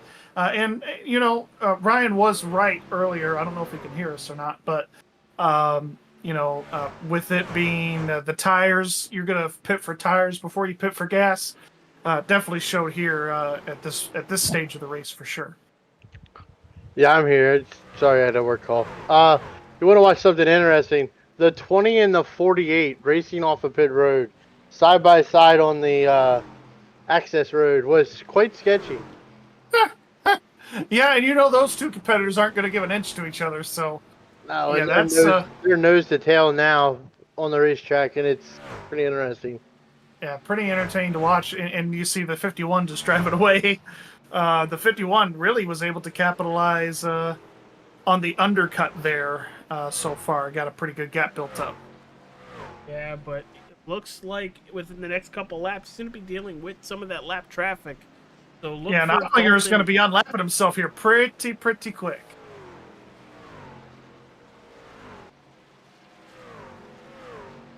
Yeah, it looks like Ed Morris here on his 41st lap, and same with Bustos. I don't see him in the pits. They're on the track. And the 4 is still on track as well. Oh, and we had a little bit of pit road incident between the 17 and the 12. We got a truck sideways, the 95 again. Come on, Leland. Hold on to her, buddy. You know, I might need to start calling him Lightning McQueen. You know. Anyways, what were you getting ready to say there, Ryan? We cut you off. Sorry about that. That's all right. We got a little bit of incident here on pit road. The 12 of Michael Thwaites is coming into his box, or coming down pit road. The 17 of Sean Garrett is on his exit. Never sees that the 12 truck is out there, and holds the 12 truck up. A little bit of contact, trying to get into his box. That's gonna hurt the 12 big time on the track. Yeah, definitely gonna hurt him there. We'll have Here to it take a is. look at the replay here. Here it is, and ooh. Yep, definitely gonna hurt the time of the 12 right there. Now, who is that on? Is that you're supposed to yield to the drivers on pit road or coming out of the pit box? Well, if it was me and I would have seen the 17, again, this is kind of looking at it from the booth and not really necessarily behind the wheel. But if it was me, if I could go back and redo that, if I was Thwaites, I would try to hug the middle a little bit and maybe try to back up just a hair to maybe let the 17 go by so he could get back into the right lane, so that way I had an easier pit entry. I think that's what I would have done. I don't think heat of the moment, spur of the moment, you were really thinking about that in the car, or in the truck rather, but definitely just something to keep in mind, because he is going to race tomorrow. Something to keep in mind for tomorrow if that situation were to arise again. Anthony Campbell hitting pit road. The little lift from the 12 to let the 17 go would have been more beneficial than staying out there and creating what has caused him that he's all the way back in 17th spot now. Yeah, so that definitely cost, and like you said, Ryan, that cost him a lot of time, and probably something that could have been avoided if everybody maybe have done a little bit more give and take. And you have to do, and when I talk about give and take, we don't talk about just on the racetrack either, Ryan. I mean, you know this. We talk about it on pit road too. There's definitely got to be some give and take there as well. Exactly. Still watching Ed Morris run laps with Jake Bustos, just about 2 seconds back. If you guys haven't yet, hit that like button, subscribe, follow, do all that wonderful stuff. Pushes All-Star 15 TV up the algorithm so more people can view these great races we have on Tuesday and Wednesday nights with the XMS RICMOTECH Xfinity and Truck Series. And the 7's coming up pit road. Yeah, it looks like the 23 here, Anthony Campbell, he's got a black flag. Ooh. Probably for speeding in pits or something. Because I guess maybe violation like he of got on pit road fine. I think it was on exit. It definitely could have been, but yeah, we got the leader finally coming in. Looks like Ed Senior is going to be your leader? Question mark. Ed Senior is back in 22nd. Oh, never mind. Just kidding. He's not going to be your leader. It's going to be Justin Opplinger, guys. It is with about 8/10 over Dalton Fredericks. And Dalton has the 48 of Paul Irvin still within striking distance of that second place position. And if these two trucks get to battling, they could say goodbye to that 51. Yeah, that 51 will definitely start to walk away, kind of like what he did last week at Chicagoland if these guys start battling it all. But I think what their goal is to try to get to the back bumper of that 51 and then try to make their move accordingly.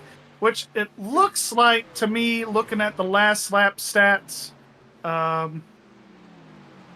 was actually faster than Dalton there by a little bit, and they're actually a couple of tenths faster than the 51 right now. And I think that's just because they're together in the draft.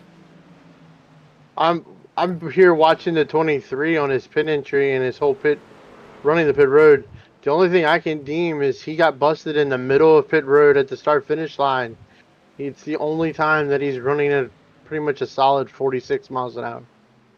Yeah, that might have done it. But regardless, it's cleared now, so he's back on the racetrack. Yeah, looks like a battle for second here, heating up the Mr. Clean and the 20 Dalton Fredericks. Absolutely, and they are all under a blanket right now. Is there any strategy with that 51 that he might have given up some of that lead to try to make this the long stretch? You definitely could have sacrificed a little bit on the undercut there. A little bit of time, because I mean we talked about it at the beginning, and Ryan was talking about this the first 5 laps. that's where you run your best lap times in the runs. So definitely could have been one of those situations where maybe on those getting up to speed laps, or maybe he pushed it a little too hard. Maybe he's a little bit overheated, but I can't imagine with the driver of Justin's caliber where it would be making this big of a difference. But you never know. Even if he is backing it up just to let everything cool off, he's been one for sure that's been the hardest to get around in general. Well, and he's the fastest truck on the racetrack that last time by. So yeah, so I mean, him laying back, even getting back to these guys and letting the tires cool back off, and then see what he can do later. If they can't get around him, might as well cool him off. Absolutely. Yeah, for sure. And we've seen him drive. You drive offensively as the leader, sure, but there are some times where you do drive a little bit defensively too, where it's like, hey, if you're going to run a certain line to pass me, I'm going to make you run that certain line, whether that's inside, outside, whatever you feel your truck is going to be best and your competition is not going to be at their best.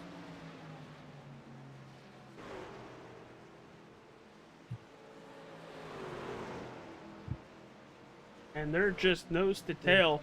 It looks like there's a truck in between the 51 and the 20, but these top three are just killing it and continuing to pull away from Josh Vital and Daniel Krim.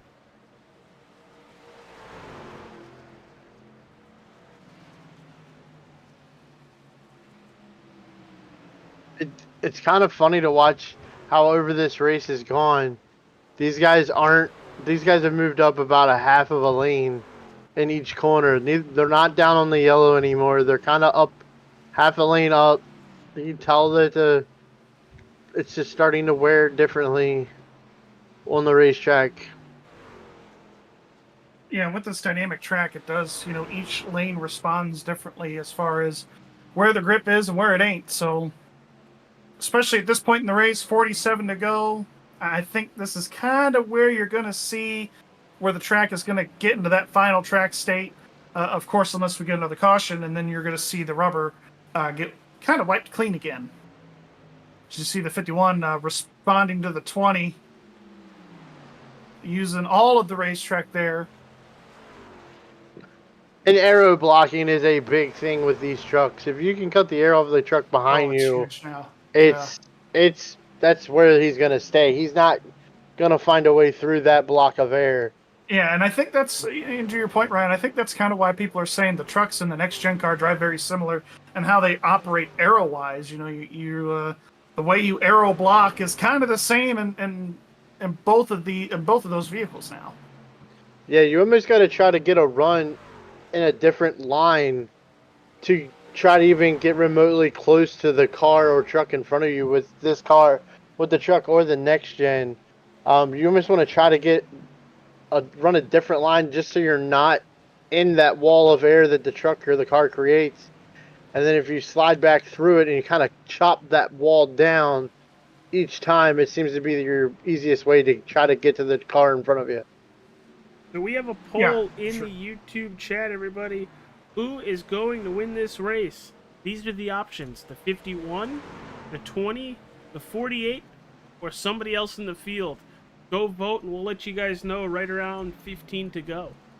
Well, I'm not quite the agent of chaos as TJ Barnier is, but you never know.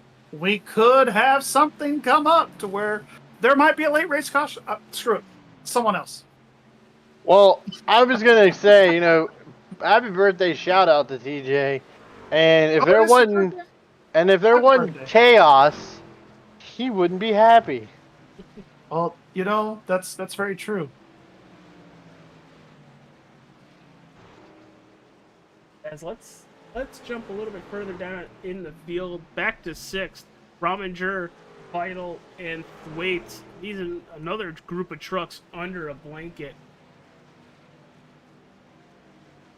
By the way, I didn't get much of a chance to explain the Paul Irvin thing because I've had a few people ask in chat, and I just got a DM in Discord about it.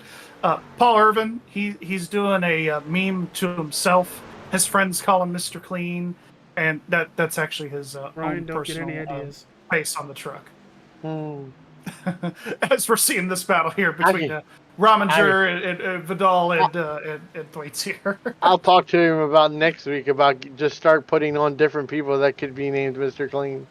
I don't like where this is going. Oh, Ed Morris hitting pit road once again, splitting the final stage in half.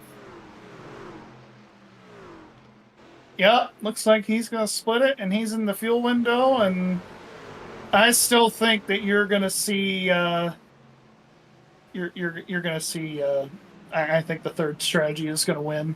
Splitting this race into splitting the third stage into third, or the second stage into thirds. Wow, English is hard. Yes. Oh!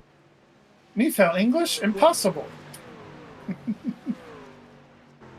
Trying to figure out who that was. Joe Darnell. Hard contact in the turn 4 wall. He's got left side damage as well, and you can see him steering the little cockeyed to the right there. A little bit. Maybe we should call him Mr. Clean next week. I'm sorry. I had to do it to you, Joe. I hope you're listening to this later. He just follows the 15 into the turn 4 wall and moves it out about a quarter Speaking of of into the turn 2 wall, we got, I know it's not the same side of the track, sorry. Looks like the 5 of Taylor Bertram scraped the fence there. I think he's going to be wanting some tires here. He is pitting this time. Joe with the sponsor of Wabash. I don't think that's what that means, Joe. I don't think it means to bash the wall. Huh. Huh. Huh. So far, you know, but I could tell everybody here on the broadcast, if we stop picking on you, we don't like you know, that's right. Michael Thwaites doing a really good job. I know he started on the pole, but we saw him all the way back to around that 10th position, and he's scratching and clawing his way back up the running order. Well, let's not forget, he had the pit road incident. Yes, that as well. He sure did. Yeah, and he's got pretty new tires compared to everybody else. About 4 laps newer, but enough, I think, to make a difference. Well, Bustos hit on lap 91, and he's been flying as well. Yeah, he's been flying up through here. Him and Ed both. So I'm surprised he might be making a pit stop here in a few laps. Bustos, I think.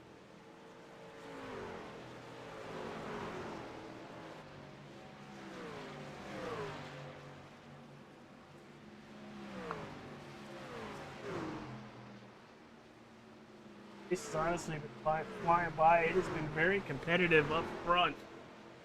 And with everything we've seen so far, it's been the same 3 people up front. As I say that, here comes the 51 once again down pit road. Yep, he's going to come down pit road. This is going to be his final stop. The final 35 laps. And Scott, if you're watching, I think you are. But if you're watching, this is the last time where I bring you down pit road and I tell you, driver, that's it. I'm putting the pit equipment away unless there's a late race caution. You're on your own. It's time to go out there and get it. And I think that's what we're going to see here with the 51 when he comes out of the pits. Christopher Opplinger, Aiden Turner, Logan Kogart, Trevor Klein, and now here comes Dalton Fredericks.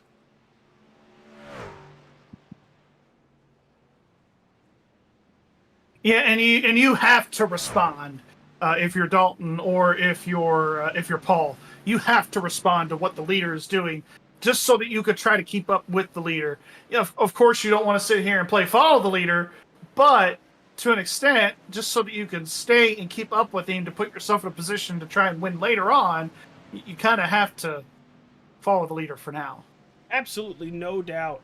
We saw how much of a disadvantage it was for Ed Morris. More pit stops, the 12 and the 26. I thought they were going to both spin. But I did as well. They managed it. Let's see if the 12 gets in his pit stall a little easier this time. Yeah, Scott, we saw that everybody has been struggling with loose under braking coming into the pits tonight. We saw that in practice. We've seen that here so far in the race for green flag pit stops. It's just one of those things you gotta handle with grace a little bit, because everybody's kind of running the brakes in the rear, so they kind of have to deal with what they can get. Race leader Daniel Krim, 5-second lead over Jake Bustos. Yeah, he's not going to make it on fuel. We got 32 laps to go, 30 laps into this run. You can't make it 60. You could probably get away with maybe making it 50, 52, but not 62. Fastest lap of the race last time by to the 2 of Adam Capps, a 30.20. Sheesh. I'll give you the thousands. 30.204 for Adam Capps there, that last lap. And it looks like the closest one to him is no relation to Ron Capps. Is the 51 with a 30.29. Are we shocked? No, not at all.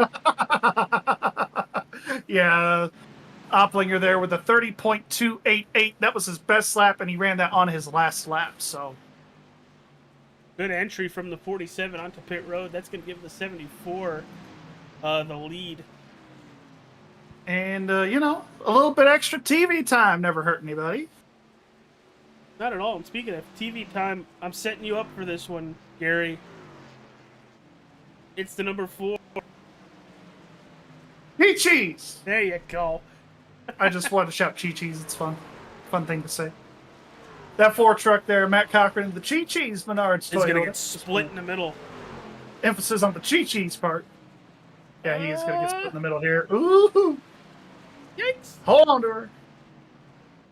That's the 6 of Good Kyle run for Miller. Matt tonight, up to 3rd. Started in 23rd. I think he had the lead at one point. I think, if not, he was front row on one of the early restarts. So, pretty solid night overall tonight for Matt. Has been hanging out in the top 10.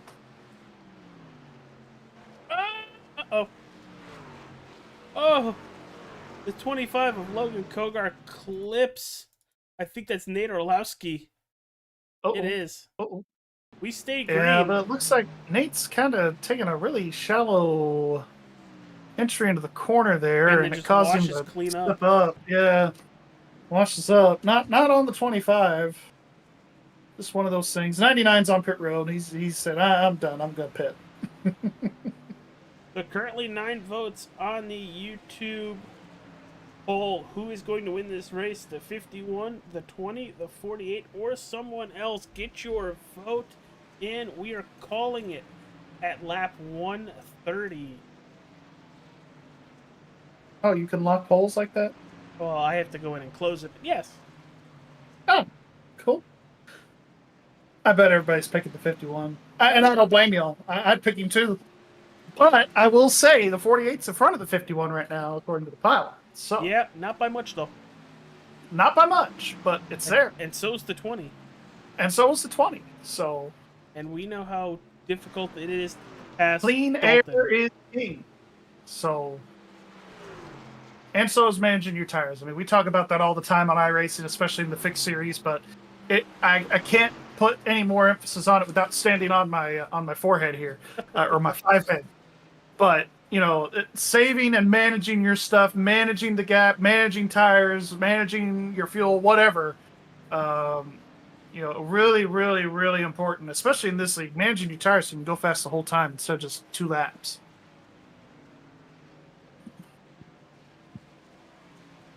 It looks like everybody's kind of unlapping themselves from Jake here. Would not shock me if we see old Jakey boy pit here in the next couple of laps. Yeah, and once Jake and Matt both pit, it's going to revert the lead back to Dalton Fredericks. And I know I just said this. Dalton, with how good he is a pain in the butt to pass. Because it seems like wherever you get a nice run, he is easily able to shut that run right off. He's definitely, I know we say, Ryan Newman as being the hardest guy to pass. Robbie Gordon was just as equally as hard to pass if you ask drivers back in the day. So, he's definitely got a little bit of Robbie Gordon, a little bit of Ryan Newman in him, maybe even Tony Stewart as far as guys that are hard to pass. Because I've watched that 20 go to the win, to the lead, more times than I think I've seen in any other driver, to be honest with you. Yeah, he knows where to be at the right time, and we're getting to that time where it's about to be the right time. pay window is starting to open. Yeah, and that 24 there of Mike Campigio. Shout out to Mike. We haven't talked about him much tonight. Yeah, he'll be up in the broadcast booth with us tomorrow night. Him and Anthony Campbell. So if the fan club is watching this evening, he'll be in the broadcast booth tomorrow night. Speaking of that 23, he's sitting in 22nd, about up 2 spots. Yeah, 2 laps from down. the start. Same with Campigio. Yeah, a couple laps down, but they've made the most of it tonight. That's for sure. Here comes Matt Cochran down the pit road. Yep, Matt coming down into the pits.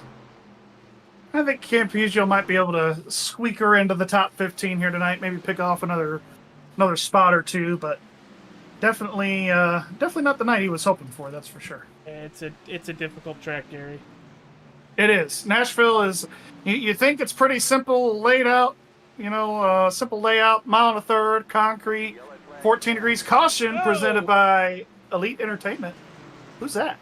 I think that might be Anthony Campbell. Is it Anthony Campbell? Oh, not Anthony. And they called it while he was off the racetrack. That's interesting. We'll have to see what else happened there. Did he have contact with anybody? That's what I'm looking at. I don't know. I don't think he had any help. Yeah. That's the first time I've seen a truck get loose here. All night long. Just spins it out. And I'm surprised that the yellow came out on that, and the yellow is brought to you by Elite Entertainment. Elite Entertainment LLC. Now, gentlemen, Jake Bustos is the smartest person in the room. I was trying to figure out a PG way to say that. He's the smartest guy in the room, and I tell you what, you'd be dumb if you didn't come down pit road right now. All the leaders. I mean, I know it's only 16, 17 laps, but we're late in this race, and you know what I gotta say? Smoke them if you got them. Let's see. I think you're going to see everybody come on in. I don't see why you wouldn't here. Yeah, everybody's coming in. Everybody's coming in, AJ. Huh. This actually worked out for Jake. Let's see if he can... and he had a lot of lap cars in between him and second and third place, so... Oh, yeah. Going to be a pretty easy in, pretty easy out for him if he doesn't mess up his stop here and he doesn't speed. That's the key right there. You do not want to speed on the exit of pit road. Hey, Scott. 74. You wouldn't be chopped liver if you actually raced in leagues that I broadcasted.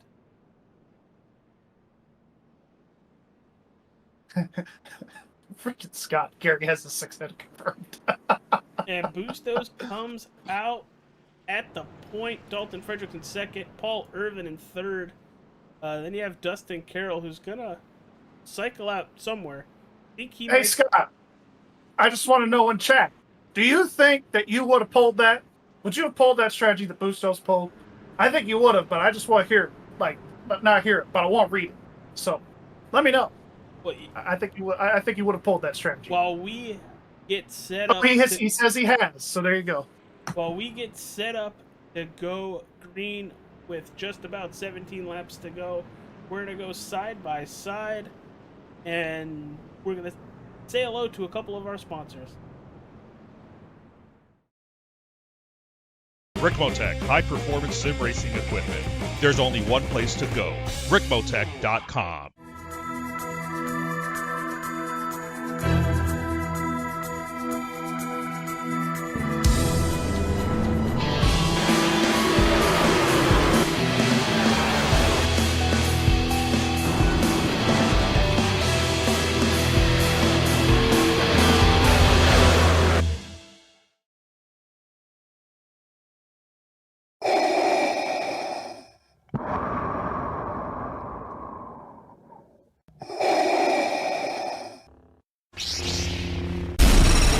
From Mordor to Hogwarts to Gotham, the nerds have come together to create a show for nerds by nerds. Join nerds doing nerd things as they talk about all things nerdy. Stay up to date on the show by liking the Nerds Doing Nerd Things Facebook page.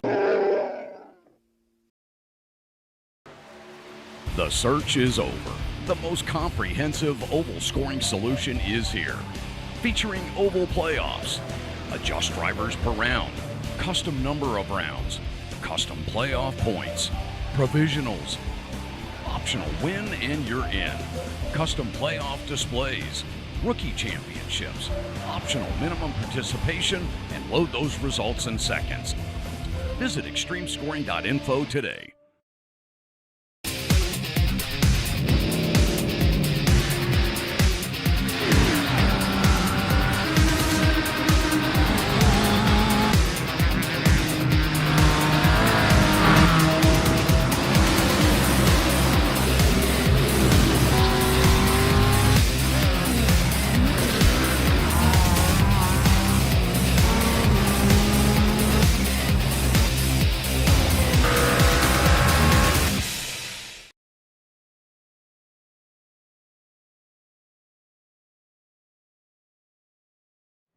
Well, and here we go under caution with 17 to go, going green with 16 to go. All heck is about to break loose, everybody. The pay window is open. They're waiting for the winner. That truck is about to duck down for cover. And on your front row, the smartest guy in the room, Bustos, and Fredericks 2 is outside. And we are Green flag. green once Green flag. again. We're really going to call him the smartest guy in the room now, thanks to my nickname there. Wow. That's the nickname now. That's 74 with an excellent launch. And I think we've just seen that in general with the leader tonight. He has a really big advantage being able to, go at his own pace there in the restart zone and been able to get a really good jump all night. Let's see. Dalton tried to go around Paul and smacks the wall. A lot of big checkups. This is where we're going to see the aggression really pick up here, gentlemen.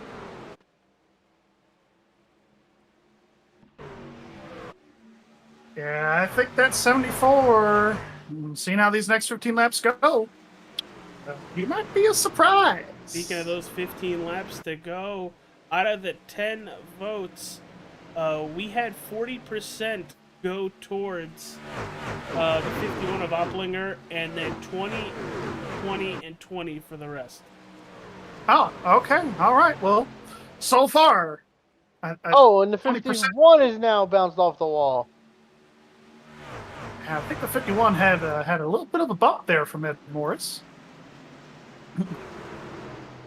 The 74 is putting down qualifying laps right now. Sure is. He just laid down a 30-19 and freaking he Paul is. laid down a 30-11. So I was going to say he is, but Paul Irvin's putting down faster qualifying laps, I think. well, he's in the draft. It's playing to his advantage here a little bit. And here's the thing. It's all fun and games. You could be the fastest truck. Can you make the pass? That's right. And we've seen it time and time again tonight. To pass for the lead, it has been very hard to do. As we see the 20 and the 51 battling like they're battling for the lead, but they're just battling for a podium spot. Yeah, they want to come talk to us. That green flag run just really changed the game as far as, that caution in the middle of the cycle there really changed as far as the track position for those two trucks. And two of the fastest trucks all night. And Paul Irvin all over the back bumper. Plus, you got to wonder, Dalton's wall smack. He's got to run.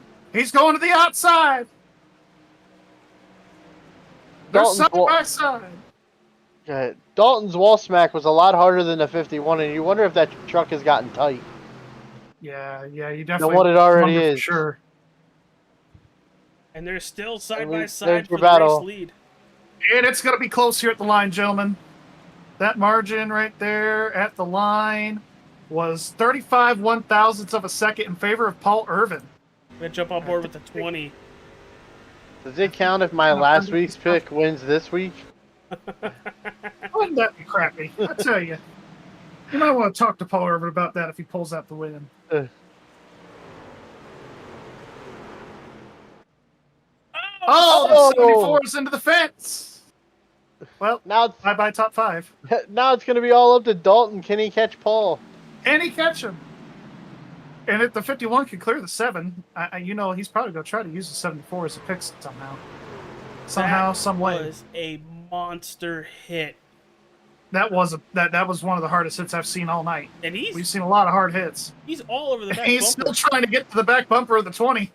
Oh, the 7's blinking. Anybody else seeing that? Yep. I got nervous there for a second. Cool. I thought it was just me too. That's why I asked. Freaking Ed out here with his satellite internets. I don't know if he has satellite internet. It's just being funny. 9 to go. And Irvin is in a different zip code. Sure is. Because while Fredericks wants to catch the 48, he's got to worry about the 74 as well. Sure does. And I know that 74 just took a hard hit, but he still rolling pretty good, yeah. I was just getting ready to say. Still rolling pretty decent there, that 74 machine. This is the big battle on the racetrack right now. This is for 4th. Ed Morris to the outside, to the inside. You have Justin Hopplinger. And Busto sitting in 3rd is your biggest mover of the race, plus 12 spots. And that would be, you know, an extra bonus point for the Hard Charger Award. Yeah, right now he can lose about 3 to 4 positions, depending on what Mike Rominger or Ed Morris does, and he still will get it. Well, Daniel tried to make a 3rd lane work to try and take the 51 at the 7-3 wide, and it didn't work. I'll give him credit for trying, though. I saw that in the background, and I thought, I don't think he can be up there. He tried. He tried it. I can't fault him for trying it. And sometimes you just gotta send it. Send it. Send it. But up front, Paul Irvin. Goodbye. See you later. 8/10 and growing from Dalton Fredericks in 2nd. Dalton has about a 3/10 lead over Jake Bustos in 3rd, and then Ed Morris in 4th, and in 5th. That's a very close battle between the 7 and the 51. It sure is. I feel like we're watching an old NASCAR race here with, you know, Jimmy Johnson lurks around the top 5 all day long, top 3, doesn't really push a threat to take a lead, and late in the race something happens, and there he is in the lead, and he is set sail. You trying to say that Paul's driving the 48? Paul's about to win six championships in a row? It just looks like an old NASCAR race. Oh, the block from the 74. We won't call him Mr. Yeah.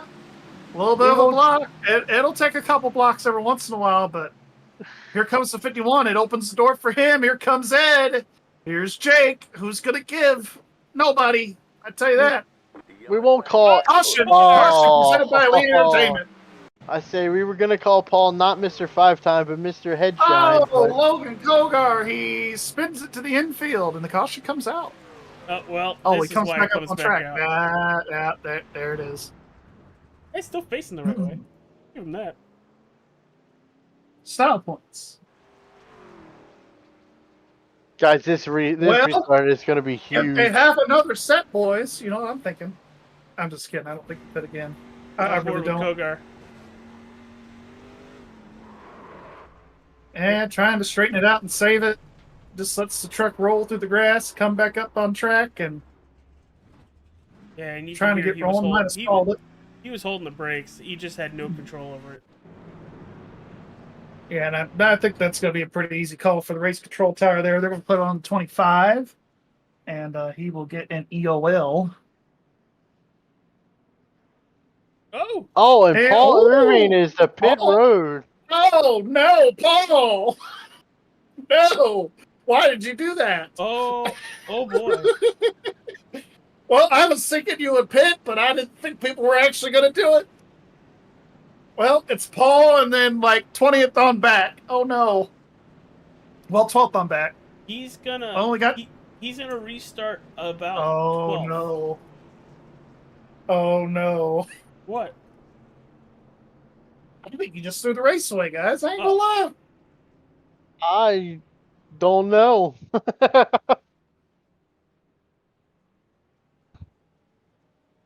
If everything goes the way it looks, Paul's gonna come out 12th. he might, if he could time it right, there is a chance going into 1, he's going to put it to the outside. He could make it 3, yeah. No, you're right. You're Oh. right. Well, I'm gonna take a dig at myself and say I think he forgot what night he was racing.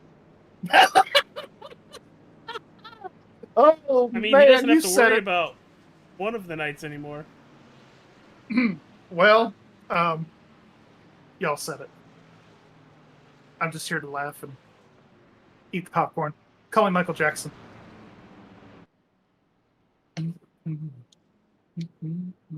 But this is going to be nuts. I tell you what, I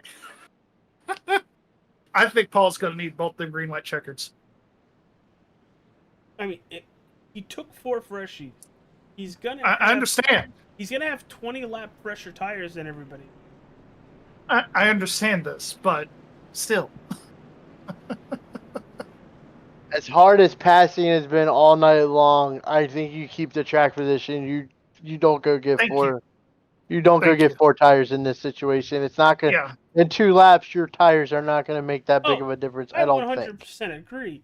Yeah, How high if do you this was think he like gets back up? Atlanta, where we're going here in a couple weeks, I could make a case for Paul, but Yeah, if we were at Atlanta and he's the only one to pitch, he's sitting in the catbird seat at 12. How far, if any, does Paul get? Hell, you Half. can even say if he can go backwards. I think he could go up to 6. If we don't use both green, white checkers, I think he could easily get up into 6th. But yeah, I don't know. I don't know, Paul.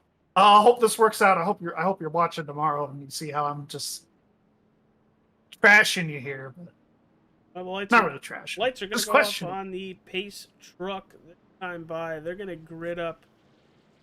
And it's going to be Dalton Fredericks. Jake Bustos, your front row. He's taking the outside, Dalton is. He called for the outside. That's interesting because the inside line is the line that gets the launch, it seems. Yeah, I think it's Well, line. I think it's just the leader just has an advantage. Yep. But I mean, we'll see. We'll see what happens here, but yeah, Dalton Fredericks, Jake Bustos, Ed Morris, Justin Opplinger, Daniel Krim, your top 5.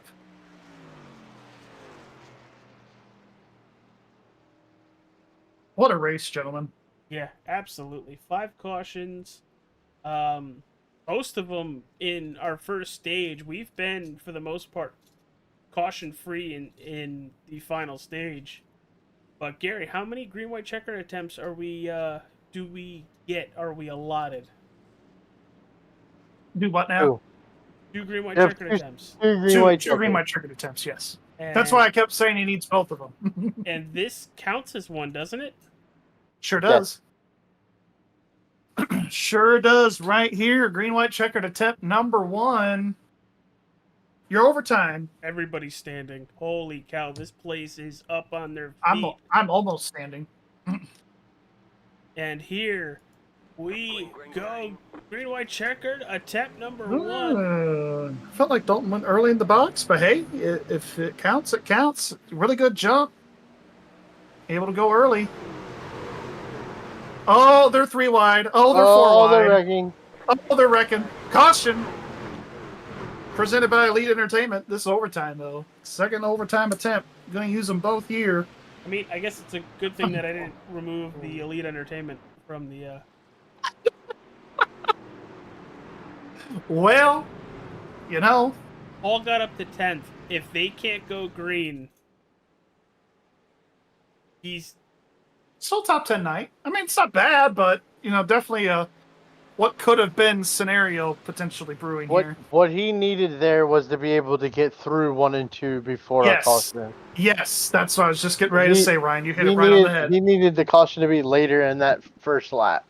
Yeah, if they had the caution, say, going into 3, I think he could have put himself in a spot where he's 7th or 8th. And then if the caution would have came out, I think he would have been golden there. But well, let's go back and see what caused this caution. Looking for the 23 of Anthony Campbell. Oh, it's already... Oh no! Oh, it's already happened. It looks like the 45. Did he get on the apron? Brandon Griffiths. Going into turn 1, he's the 45. Tries to get underneath Oh, the the 54. 54. Oh, 55 involved. Oh, a lot of contact there amongst a lot of trucks. Doesn't look like a lot of damage between some of these drivers, though, so that's a plus. And we got the lucky dog, the 69. Nice. Hunter Hastings. Gonna get back on late lap.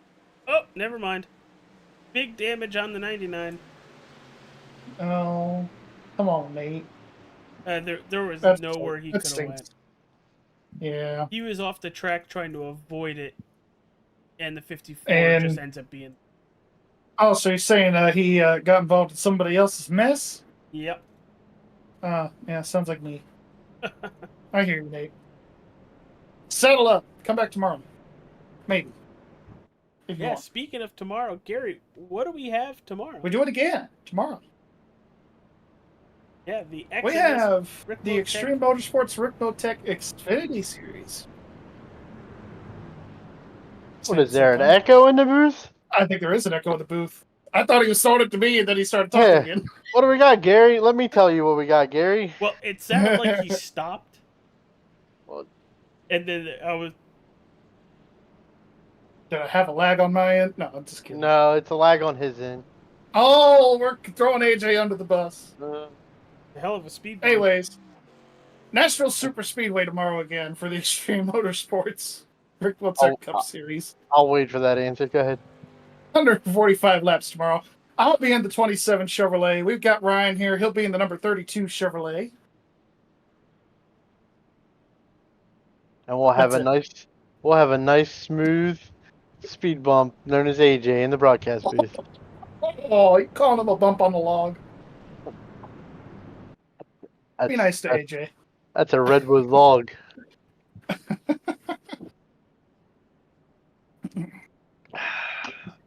We kid because we care. I think that's the line.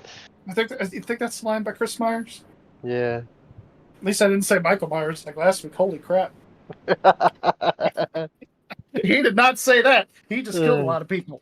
Anyways, I think we're going to be coming here to one. Sorry. I was reading the YouTube chat. Oh, you're reading the YouTube chat? No. Thanks, Scott. Appreciate it. Can we get Scott, that trade? being stupid in the chat. Can we get that trademarked? I like that. We get that trademark. Put it on a T-shirt. I'm putting it on the tailgate of my truck. I don't like your tone. Nerd bump ahead. Looks like Dalton picked the outside again here. So, and that's going to bring Justin Opplinger right up to the front row. Whew. We got... I don't even know. Can we make it out of turn 2? Yeah, sure. I'm just going to say, because my pick's up there, either way, I don't care. Your pick's up there? Who'd you pick? Oh, yeah, you picked Dalton. Dalton. Yeah, our picks didn't do anything tonight. It's okay. And no, sir. Ben 10 finished last. Sorry, Ben. And Leland didn't do so hot either. 27th. Stinks. But hey, you know, always next week. The difficult track to start your XMS career at. That is true. That is true. It is a tricky one. All right, lights are off on that big, beautiful pace truck. Looks like a Chevy. Probably walks like a Chevy. Dog-legged. So, can't talk. I mean, can vroom. Here we go. Restart zone. Dalton Frederickson control. And the green flag is in the air. Waited 51 getting a nice push there from Bustos. Yeah, he did wait a little longer that time. And they get He went at the beginning of the box the last time. This time he kind of went midway through the box. 3 wide behind them. Gonna get pretty crazy. Let's see what Opplinger could do here going into 3. Ed Morris right there. Opplinger right there. Coming out of turn number 4. White flag presented by the Wrestling with Nerds podcast. Looking to the inside of Dalton Fredericks. Opplinger is there. Oh! Looked like there was contact, and I think there's a wreck behind us. Yep, big wreck behind us, 17's in it. Side by side for the lead, for the win. Down the back straightaway, a little bump. Going into turn number 3 there. Even going into 3. Ed Morris might be even going into 3. Ed Morris. Ed Morris. What's he going to do with these 2 wreck? For the final I think time. Justin's got it. Oh. And it is Justin Oplinger by 5/1000ths of a second. Holy cow. See if we get a better view of that. Wow. What a finish. Oplinger comes home the victor here at Nashville Superspeedway. Dalton Fredericks in second, Ed Morris in third. I did not have that close of a finish on my bingo card. And it's definitely one of the closest finishes in XMS history, that is for sure.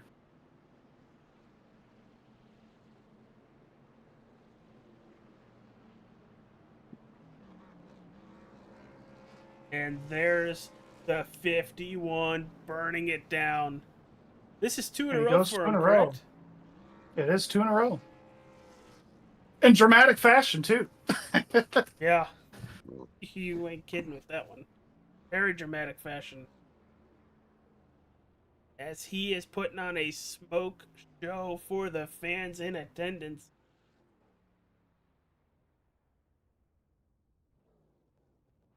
And we already have it all set up. Gary, I'll give you P3. Brian will take P2, and I will talk to our race winner, Gary. Here is Ed Morris. All right, Ed Morris, Gary, and the boys in the booth. You got a copy? Yeah, man, I got you. All right. Well, kind of dramatic there at the end. You got to see one of the closest finishes in Extreme history. Talk about the couple of green-white checkers there at the end, and talk about your race overall there, bud. I mean, yeah, it was good. I mean, we tried some different strategy and tried to get, on the opposite spectrum of everybody.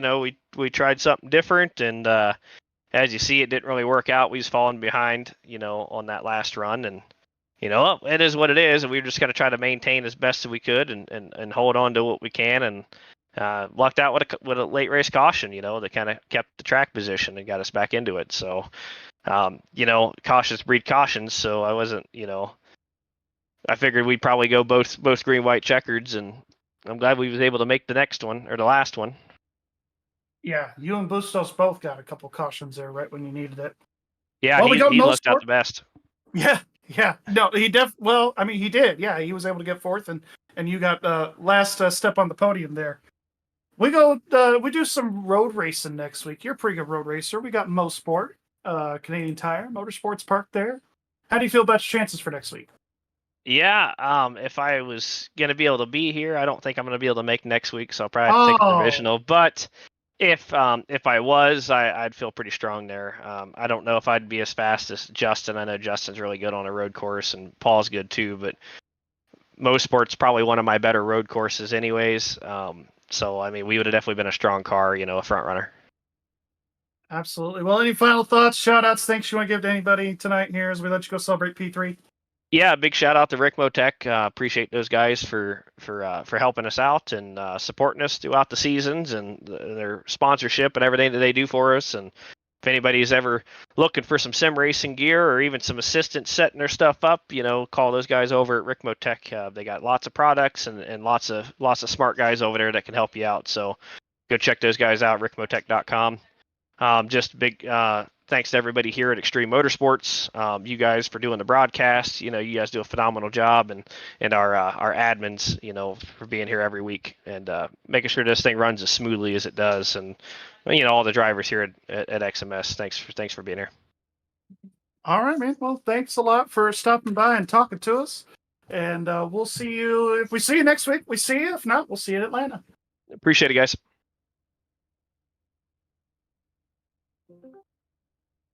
Dalton Fredericks, Ryan Fry in the booth with the boys. You got a copy? Yes, sir. So let's go back to before the first green-white checker. Paul Irving pits in front of you. What is the thought running through your head? My thought was he was gonna fly through the field, but I didn't know because we had worn our stuff out really bad. No, but our All-Star 15 TV Ford F-150 was really fast tonight. Great race between Irvin, Justin, and I. Frustrating we didn't get the win there. We're close. Should have had it if we didn't have the caution, and we should have had it there, but coulda, woulda, shoulda. We'll just move on to the next one. Speaking of the next one, we're at Canadian Tire, I believe, next week. Yep. What's your thoughts there? Or Yeah, I feel really strong. I think one of my strongest suits with the NASCARs are the road courses, so I feel if we don't get a podium there, at least it'll kind of not be a good day. But we need to maximize on points the best we can. I know I'm fighting with Opplinger for the points there. I think he might have passed me tonight with that one, but I hopefully next week we'll be able to pass him back with a win. right on. And while I got you here, any sponsors you want to shout out and give a plug to? Yeah, All-Star 15 TV for broadcasting our race and sponsoring my car. Thank you very much. Nerds Do Not Nerds Things podcast, BMS, Hutch PC, Custom Computers. Let's see. Team GTS, thank you, Daniel Krim, for all you do for me. Joe Hutchings with the setups on the roadside and everything. Jake Zado over at Phantom Power Racing. Thank you for everything you guys do over at that team. So thank you guys for broadcasting this race, and hopefully we put on a pretty good show. That you did, and we look forward to seeing you next week at Canadian Tire. Take her easy.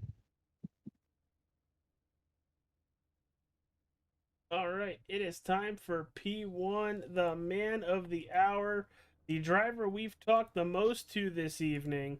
It's Justin Opplinger. Dude, you and Dalton putting on an absolute show on that last green-white checker. You kind of had to also fight back through the field. Talk about your race and then finish with talking about the culmination of tonight's race. Yeah, that was pretty crazy at the end there.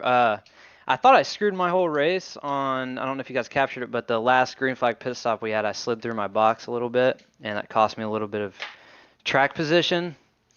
And we had a great battle up there front. Ed Morris and Paul Irvin and Dalton Fredericks. We all had a really good battle under green there. That caution came out, kind of helped me a little bit. But yeah, the ending was, it was so hard to run the bottom and pass people on the inside when your tires would wear off a little bit and they're pinching you down real good. So I started just getting frame trained back to like 5th and 6th, and I thought my race was over. I thought, I literally had no idea that I would even come close to winning, but I'm glad I got some lucky cautions there at the end, and that battle at the end was pretty intense. I give a big shout out to Dalton for racing me clean there, and we hit doors a little bit, but we kept going all good and green, so that was a good race, good finish. Yeah, back to back for you at the XMS RICMOTECH Truck Series. Next week, we go to Canadian Tire. What are we going to expect from that 51 when we go north of the border? Yeah, I'm not too sure right now. I'm usually pretty decent at road courses, but if there's some people that's their home field, then I usually can get outrun by them there. But one of our teammates, Caleb Bacon, he missed this race. He should be there for that race. He's a road course guy. I think he'll do pretty good, and we'll see what we can do. We'll try our best and get the most points out of the day that we can. All right, brother. Well, before we let you go and enjoy the win here in Nashville, probably going to go downtown and party hardy all night. Yeah. Got any sponsors you want to plug before we let you go? Yep. First off, like to give a big thanks to the Lord above. Without him, none of this would be possible. RICMOTECH for sponsoring the series, all the oval series over here, and I think some of the road stuff too. But thank you guys for supporting the whole league. All you guys up in the booth, All-Star 15 TV, Mom, Dad for the sim, and all my teammates for helping us out and all the support. All right, dude. Congratulations once again. Thank you for coming and talking with us. Go celebrate the win, pal. Yeah, thank you very much. Y'all have a good night. Gary, what was the margin of victory that we had this year? You know, we should have mentioned it to him there, but 5/1000ths of a second. That is the closest finish that I personally have seen at Extreme Motorsports since being a part of this deal back in even my first time around in 2019. So, really good race overall. Really close finish. Chaos at the end that everybody enjoys every once in a while, but overall, back-to-back repeat winner Justin Opplinger, and we go into a road course next week. And there are your results from tonight. Opplinger, Fredericks, Morris, your top three. Bustos, Krim, Waits, Irvin, Rominger, Vital, and Caps your top 10. And everybody else is going to cycle out. Ryan, what are your final thoughts of the evening? Well, I'd say for sure there was a lot of chaos. Not as much as normal, but there was some chaos. Some different strategies caused people to fall out of the lead and others to gain spots.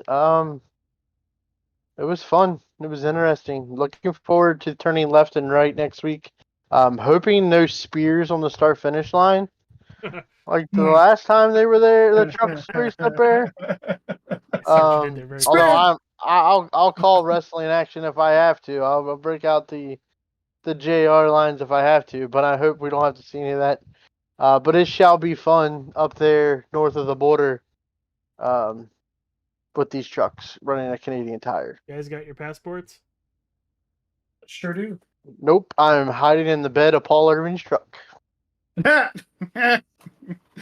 hiding with Mr. Clean, huh? Mm-hmm. All right, It'll be well, squeaky clean.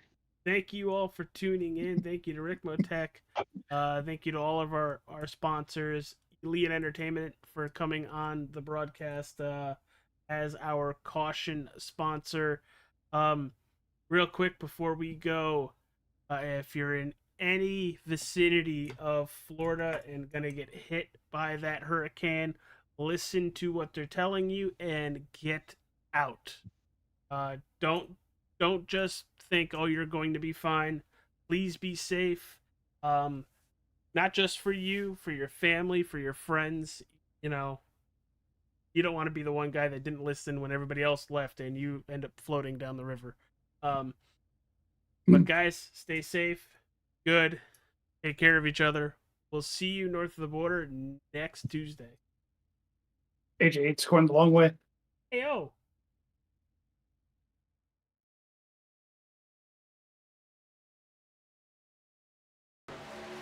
The search is over. The most comprehensive oval scoring solution is here. Featuring oval playoffs, adjust drivers per round, custom number of rounds, custom playoff points, provisionals, optional win and you're in, custom playoff displays, rookie championships, optional minimum participation, and load those results in seconds. Visit extremescoring.info today. RICMOTECH, high-performance sim racing equipment. There's only one place to go, RICMOTECH.com.